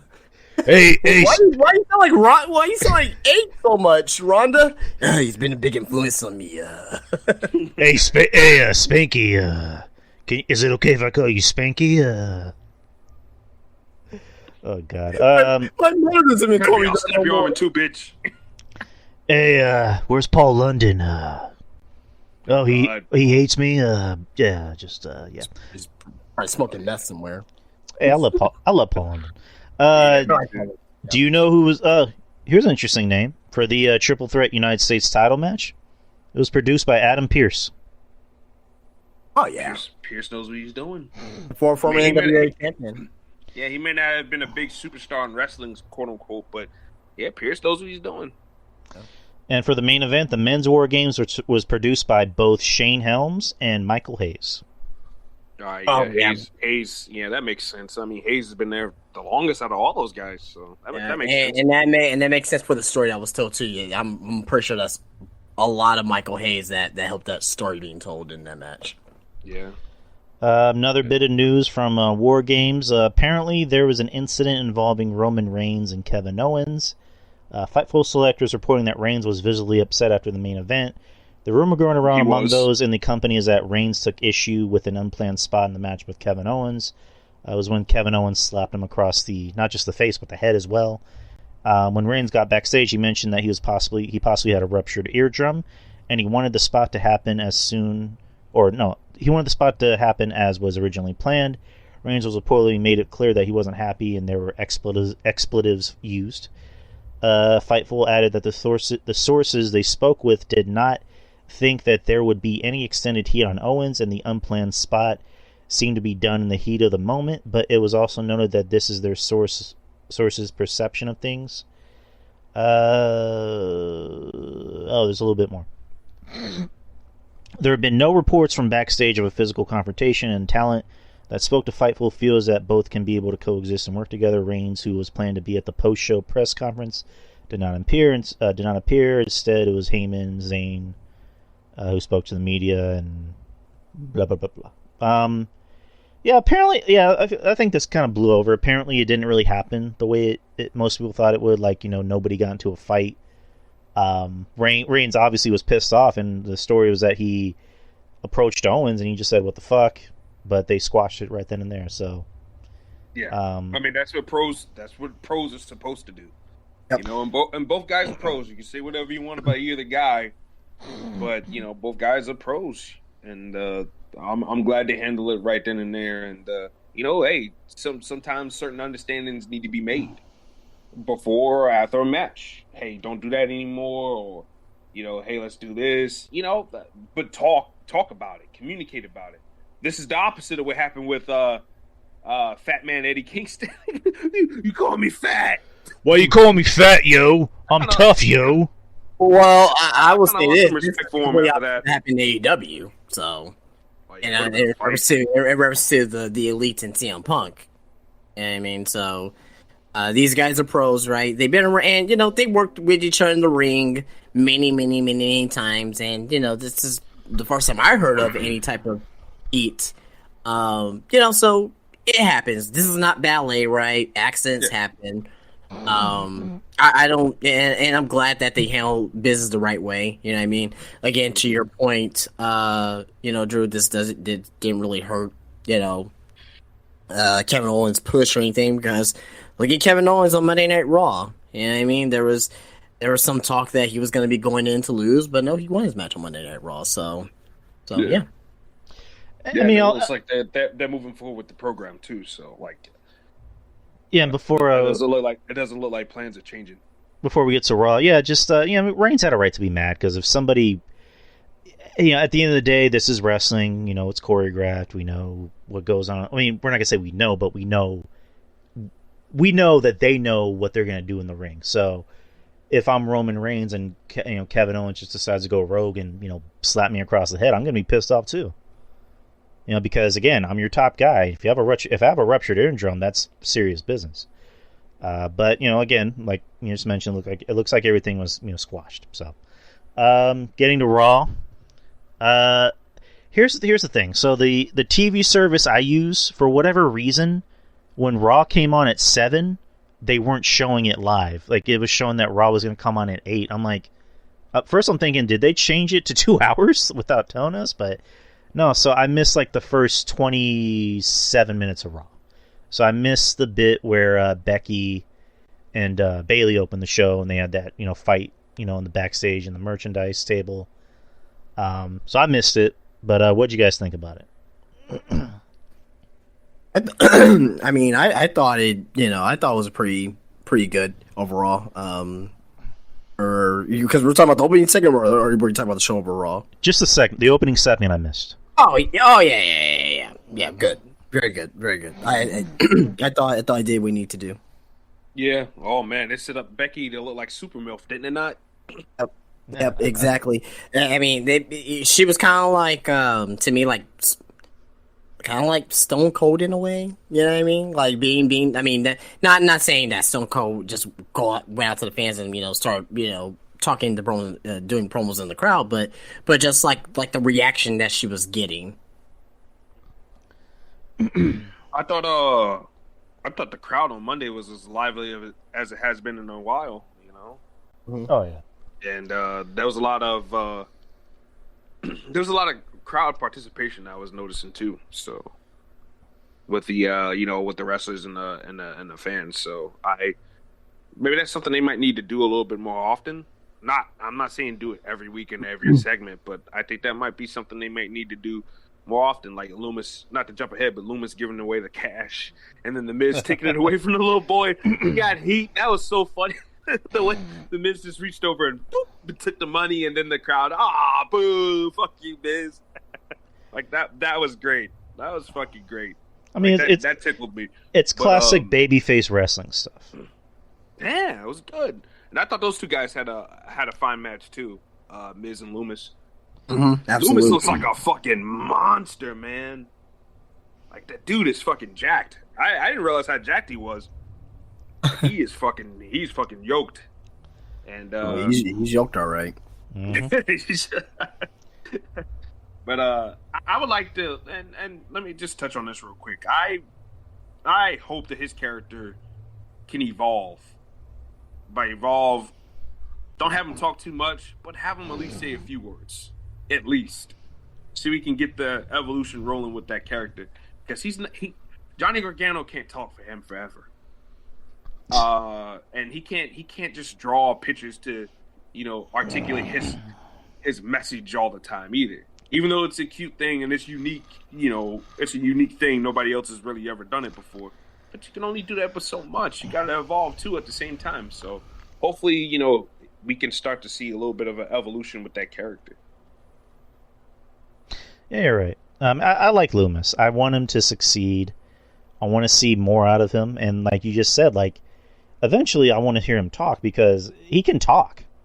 He can. Yeah. I mean, I heard he's a funny dude too. Yeah, I saw his stuff in Impact Wrestling. He's a good talker, and I think he had a cameo. He had cameos a while ago, and I think there was one where there was a girl that requested to have him I guess kind of scare her boyfriend, and he would say Chris, or I'm just making up a name, you better take good care of your girl, because if not, I got my eye on you. He said something like that, and it's just that's pretty fucking funny. So, next is what I did catch, which was the the Judgment Day versus the OC, including Mia Yim. This is a good match. It was fun. I enjoyed it. The crowd was hot for it. I think Mia Yim is really good.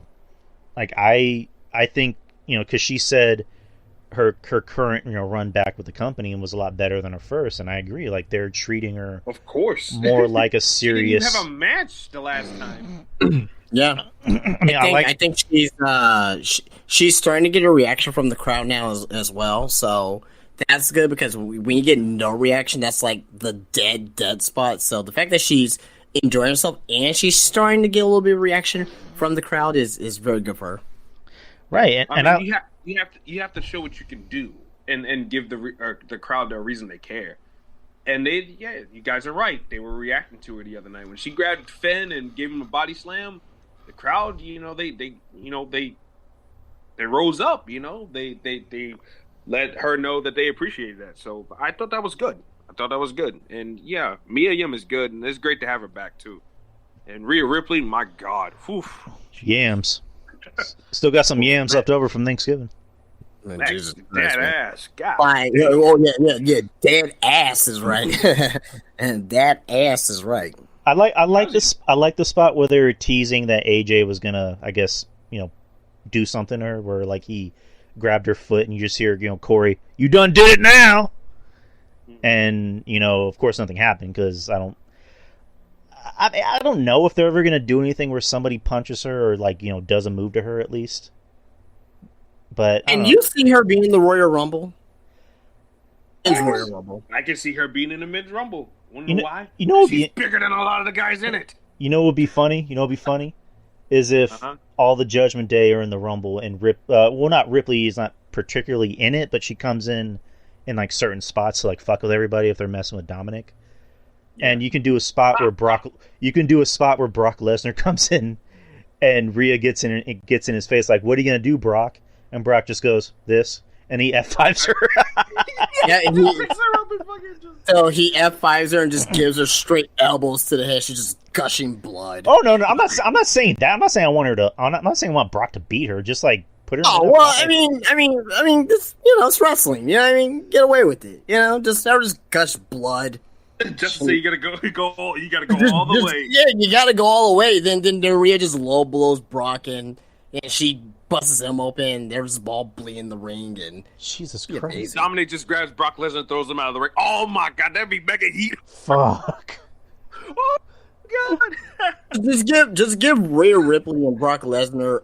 That's your WrestleMania match right there. Just have them two in a barbed wire steel cage match, and the only way you can win is by completely wrapping your opponent in barbed wire and pinning them. A.K.A. death. Kill them. Jesus Christ. But yeah, that was good. That was a good match. Next is the Bloodline Celebrates, and the segment with the Bloodline. The Bloodline comes out with Sammy, with everybody else to celebrate and talk about the match. And then there's a bit where they look at Solo because he's by himself. He doesn't really want to do anything with everybody, but they're convincing him. They give him the look like, come on. And then it's funny. Hard ass of the group. It's funny because like I was actually I kind of lost myself for a little bit. I'm like, come on, Solo, come on. And then as soon as Kevin Owens' music played, me and Corey Graves had the same reaction. God damn it, Kevin! Damn it, Kevin! That was funny. That was funny. The way Graves said it was great. And then Kevin comes out and just tells Sammy straight up like, "Hey, this is what you want.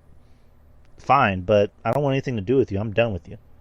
And then Sam, I think that was a very good promo. Very, very good promo from. It's like top-notch acting right there. And I like the fact that Kevin Owens didn't play dumb with the crowd, and tried not to play dumb with Sami Zayn. In regards of he acknowledged the fact that he's turned on Sami Zayn multiple times over the the course of their careers. So yeah, I like the fact that wasn't overlooked. Like WWE tends to overlook bad things that baby faces have done in the past. Yeah, Kevin Owens usually he usually has a good history of having continuity with his promos and storylines for the most part. So I'm very glad they brought that up there. Right, and that's why I love Sammy. That's why I love Kevin, because they get it. Like, Kevin strikes me as somebody who's like, if they try to bring him a stupid storyline, he's like, that doesn't make any sense. I mean, because like he talked about being in Ring of Honor with Cornette, and Cornette would like, pitch him these ideas, and he's like, that doesn't make any sense. And then you would hear Cornette saying like, oh, he always argued and blah blah blah. It's like, Steven would be like, well, no, it's just like when I thought something was dumb, I would just say it. Like, I wouldn't just agree to do it. But again, good, good on RJ for pointing that out. Like, Owens is good at continuity. Like, he remembered, like, he acknowledged to the crowd, hey, I turned on you. I treated you like shit. I treat other people like shit. So I don't blame you. But we're good. Well, I'm done with you after this. So, again, I'm loving this segment every time I see it. I'm loving Sammy every time I see him, Kevin Owens, and then Jey Uso, said, you want to mess with Sammy, you got to mess with main event Jey Uso. So that sets up their main event later in the night. Next, you have the Street Profits versus American Alpha. This is a decent match. It was all right. Montez Ford. You've seen him have it all year long. And that's the problem. What? Well, I mean, it was the Street Profits first match back to I guess like a month or a couple months where it was, and the fact that Montez just body slammed Otis, freaking Lord, man! Like he is getting himself ready for that goddamn singles push, man. I know, man. Like good Lord, man. Like I was wondering, like Montez, he was gone for a while. Like he came back, and he obviously did some HGH or something because I mean, this guy's fucking yoked. Lord, for man. Being like really thin. Like he wasn't crackhead or emaciated skinny, but he was like very healthy, thin. Yeah, healthy thin. Like a Ricochet thin. Yeah. Like a Ricochet thin. Now he's like freaking like destroyer of the world almost, you know what I mean? Yeah. He's in that Jordan Grace diet. Oh god. Well, Jordan Grace. I'm Jordan Grace. I want the smoke. I know, right? Jordan Grace is eventually gonna sound like Luna Vachana in the next couple of years. Oh my god! I'm the Impact World Champion. Jesus. No, that's gonna. But yeah, this is a good match. Like you guys just mentioned. Fucking Montez looks like $1 million, and he's getting ready for that push. Angelo looks like he's getting ready for Angelo Angelo's in great shape too. He's improved a lot. Yeah, I gotta give Angelo his credit. Like Angelo, because the last few weeks me and Monty been doing the shows, the Profits have been pretty much on the bench. But Dawkins has stepped it up. He heard the rumors, he heard the gossip, he heard the talk online, and he's like, "Well, wait a minute, hold on, motherfucker, don't Tucker me. Like I'm gonna do whatever it takes to be a player here too." So. When the year ends in next month, Would you vote for Dawkins as most improved? Most improved. He's up there. Angelo Dawkins. There's a lot out there, actually. Yeah, there's a lot of people that really stepped it up this year, I feel. But yeah, like, he's I definitely one of them. He had the biggest jump for where he was, because where he was at, he was okay. You know what I'm saying? But like, obviously Montez was like the more workhorse heavy, right? Right. Angelo, I'm not saying he's better than Montez or anything, but he's closing that gap considerably on what he can do in matches.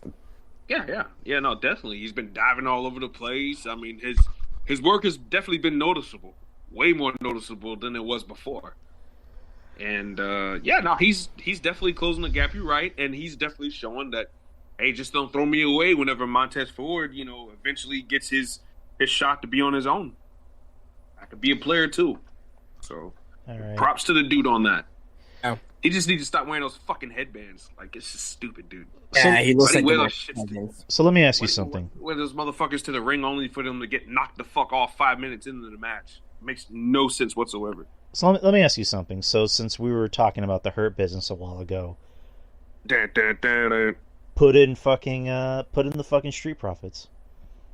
Like change the gimmick of, I guess they're supposed to be like frat boys, basketball players or whatever, but just like have it be a thing of MVP is like, you guys are really talented. You guys should not be out there, doing what the crowd wants you to do and be a bunch of cheerleaders essentially. You look like you could have a better future in this company. Like, do that, and then they just go heel and they join the fucking Hurt Business. Do that. But then they stay out to be a tag team then. Again. I'm kind of over them as a tag team. But this is basically. I want to see Split, and another thing too as well is that if we, Hurt Business comes back, how many should be in the Hurt Business? Because from before it was 4, including MVP, right? Uh-huh. Like, because we were talking about Mello earlier and keeping Cedric, and and Trick Williams being there. Do you think that adding the Street Profits with that group, do you think it's gonna be a little bit overflow, or do you? It's gonna be a clusterfuck. What about just Montez? Just put Montez in there. I just take 4. I'll do Montez separate. He's single. I'll put Angelo. Put Angelo in the group. I'll have Montez by himself. I don't know. I think Montez would benefit better because he would have someone like MVP and Lashley to kind of learn from, to really hone his craft. Plus, the day they turn on him, it could be almost like The Rock and the Corporation. It could be that type of deal where he can explode as a mega babyface down the line. And not for nothing, The Rock said he thinks Montez Ford can be a star. Yeah. I think if you follow that formula, because I still see, despite, Dawkins doing the necessary things to get better, I still see, I think the upside is more on Montez Ford's side. Yeah. So I can see it happening. Long-term investment, and I think that to make a great babyface, you got to be a great heel. That's the mistake that Vince went with the Roman Reigns thing. Roman Reigns and the Shield didn't have enough heat because the Shield was popular. The Shield were popular heels, so they didn't really have heat. Now, if Roman would have been the one to take the chair to the back of Ambrose and Rollins and been with the Authority, I think he would have gotten mega heat for that. Exactly. And plus, with everybody knowing that he was, quote-unquote, Vince's chosen boy, then he would have got super mega heat. Right now, he would be like an over babyface right now. Instead, we done wasted 5 years of his career as a big babyface, and now we're waiting until he's a part-timer to have him be this heel and have him be just as great as he's ever been from an all around standpoint. And his career is, I'm not saying his career is over, but when you go part-time, your career, that's kind of signs of winding down a little bit. So I don't know, but yeah, you want to give Montez Ford that good starter pack, but then have a great finish after that too. So all right, let's finish up Raw real quick. We got about 20. Actually, we have 20 minutes even left. Jesus. All night long. All night long. all night long. Justin, you there? Oh, here. Hello. Okay, I thought you dropped for some reason. No, I'm here. Yeah, Miz and Dexter Lumis. That was the next match. Dexter Lumis got the win. Now he's officially part of WWE, quote unquote. And he got the money that Miz owed him, and he was, giving out to the crowd. He was giving $100 bills out, which I tweeted. I'm like, hey, Dexter, how's about throwing some of that money my way? That'd be pretty interesting, pretty fun. And then, we were mentioning, Miz attacked, Dexter and took the money back and ended up taking the $100 bill away from the kid. Johnny Gargano comes out and super kicks the Miz, gets his money back, and then he gave the $100 bill back to the kid, which, again, classic babyface stuff, classic babyface wrestling stuff, classic heel stuff from the Miz. So, this, I personally wasn't a big fan of the feud.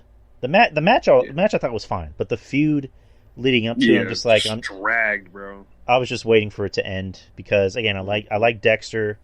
I want to see him do more. Like RJ said, I want to see him evolve as a character. I don't want to see him do any more shit with the Miz. I honestly don't want to really see him do anything with Gargano. Like, just let him be his own guy, and also he can talk. Let the guy talk. So, are we for sure that this is ended for sure, like 100%?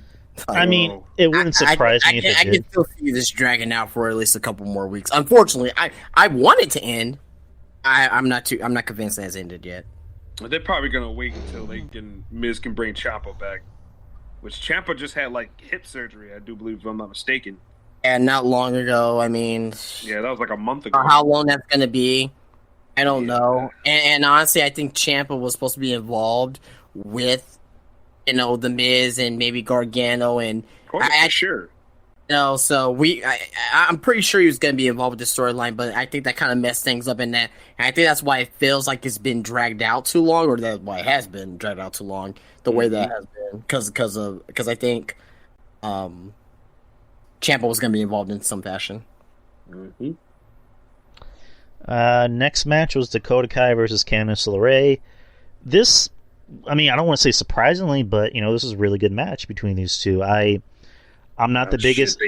I'm not the biggest. Like the back of their hands. I'm not the biggest Dakota Kai fan. I'm not really the biggest Candice fan, but these two really had a good match. Like RJ just said, they obviously know each other and they know how to work with each other. And Candice got she got her flowers after the match, so to speak. Like, people like the fact that Candice got the win because I guess you just assumed that Dakota was going to get the win because they like them some damage control for some reason. And now, it looks like they want to, I'm not saying give Candice a push. Maybe they will, I don't know. But, they want to do something with her. Whatever that something is, we don't know. But they obviously think something. They think highly of her. Triple H probably loves her because he loves her husband. But this was a good match. He loves the son already, too. What was that? So he loves the son already, too. Hey, kid. The Triple H point on Twitter. Hey, kid, WrestleMania 53, the main event. It's got your name written all over it. How you like that, champ? No squirt. Hey, Roman, how's about holding on to that title for another 20 years? That's the guy that's going to be pinning you. Ooh, that little man right there. Roman's going to come out with his chemotherapy. Oh, that's bad. Oh, Jesus. Oh, God. That's bad. That's mean. Thought I was a bad person. Oh, God. We're getting canceled. It's like, what was that? It's like, what was that beep, Cole? I think that's Roman's defibrillator machine. Oh. God. That was awful. Well, what happened to Roman's hair? Well, you see, when chemo happens, oh, no. Sorry. Why is Roman Reigns' bottom teeth missing? Oh, that's... Jesus Christ. His asshole drop out of his butt. Oh. Yikes. It's like, there goes Gargano with Roman's bedpan. Oh, my gosh. Jesus Christ. All right, main event time of Raw, Kevin Owens versus Jey Uso. And Owens won. These two had a good match because Jey Uso is really goddamn good. I don't think Jey Uso gets enough credit for how good he is. And Kevin Owens, again, it's Kevin Owens. So What else can you expect? Great match. I mean, what else can you say? Great match, and this continues the storyline with Kevin Owens and the Bloodline.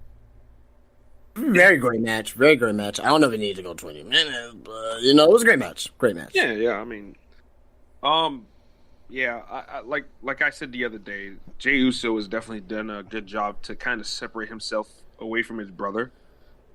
To the point where, hey, I'm not just another Uso. I'm Jey Uso.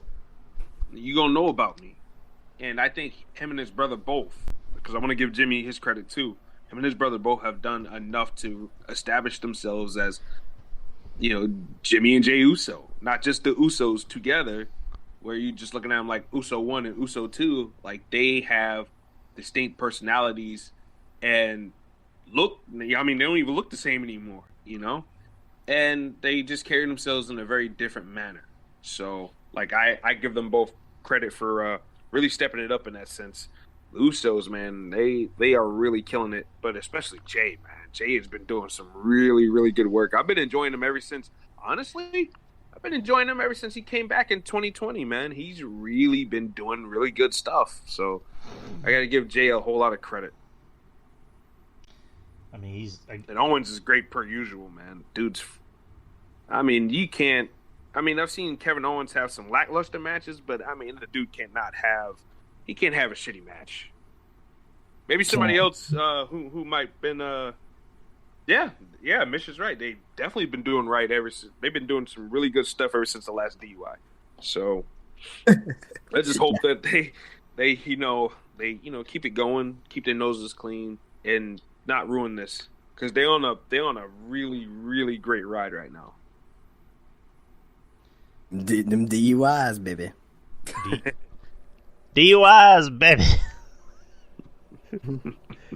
I'm back in jail, baby. I'm back in jail, baby. The Usos are next to sell to Jeff Jarrett. Jeff, why are you in here?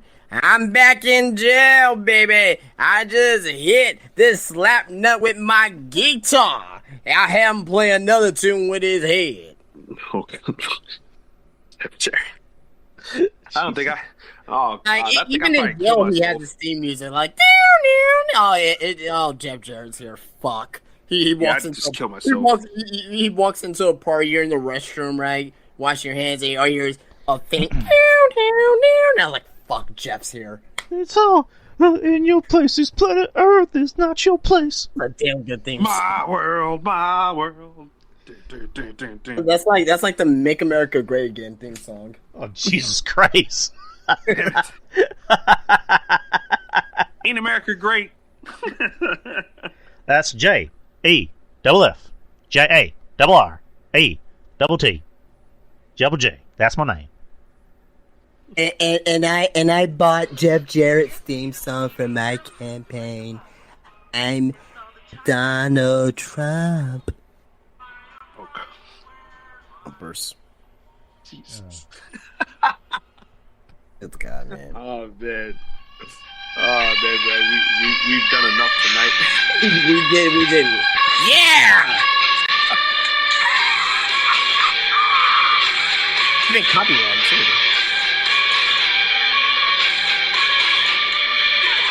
That always sound like Dale Oliver, whoever singing that song. He's doing it half a lungs in their heart. Okay. All right, that's enough of that. Yeah, that's pretty much everything that we had to cover on the show. It's Jesus Christ, 2 hours and 48 minutes. I think we can call that a night, boys. Yeah, it was a goddamn good night. Justin, did you get your Layla Gray fix in tonight? Hey, I saw her tonight. Let's just say that right after this, I'm gonna be firing me up here some Tiana Trump, some videos, and I'd be sleeping in my own end juice. Jesus Christ! Oh my! Oh my! Oh my! What a sploosh show! Oh my, Mia! Did you hear that? Did you hear that young Justin boy talking about sleeping in his own juices? I mean, Tiana Trump, she's a demon. Whenever she's like doing her thing, man, next time just look at her eyes. She's in the sounds that she's a deep. She's not a human. She's a demon. She's looking for your soul. All right. She's looking for people's souls. Yeah. Who wants to start? Plug your stuff. You go first, RJ. You can follow me on Twitter at Lil RJ Unlimited, where anything and everything that I say has no limits whatsoever. I am actually doing a MLW review on my solo show, RJ and the Savage Squad. I'll be doing it, and it will be out on Friday. So if anybody's interested, that will be up, and I'll post it to Twitter, Instagram. My Instagram is Lil RJ the Savage, and I will probably post it to the Facebook page too. And that's RJ the Brooklyn Savage as well. And you can also follow the main show that I do with Monty, the Brother Monty broadcast, and we do shows like every Tuesday. And I'm actually talking about having Monty with me for that MLW review, so I can get like a casual viewer, get a casual viewer's perspective on everything. So I think that'd be pretty cool. So yeah, that's pretty much it, guys. And I thank you guys for the support. And yeah, that's pretty much it for me, man. Justin. Yeah. You guys can find me on Instagram on the Spinebuster Teams on Instagram, and also on Hive as well. I'm on Hive, brand new platform. Just in case if Twitter falls, I'm on there. And also as well, I'm actually posting it right now as we speak. A brand new T-shirts, a brand new design. I've been talking about it for the past, I believe, month here. On the website, the new hardcore wrestling T-shirt, hardcore inspired. My artist did a pretty damn good job making this T-shirt for me, and pretty glad I was able to get that done. It's up on the website. You just launched that today. Actually, during the show, I got one T-shirt sold already. So thank you guys for all the support out there. For supporting me as well. So. Again, spinebustertees.com. And I extend the Black Friday event. I'm extending that through the rest of this week. So between now and Sunday, extend that extra 20% off between now and Sunday. So be sure to take advantage of that while it's up, because this is the last biggest sale of the year for Black Friday. So yeah. And plus, Black Friday it should be a national holiday for us brothers. So yeah, that's why. That's why it's going on for about a 10-day promotion. So enjoy while it's here. Yeah.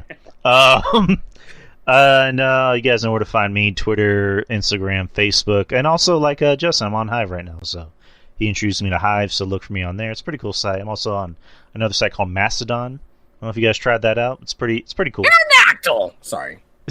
I had to do it. Pterodactyl. It's morphin' time.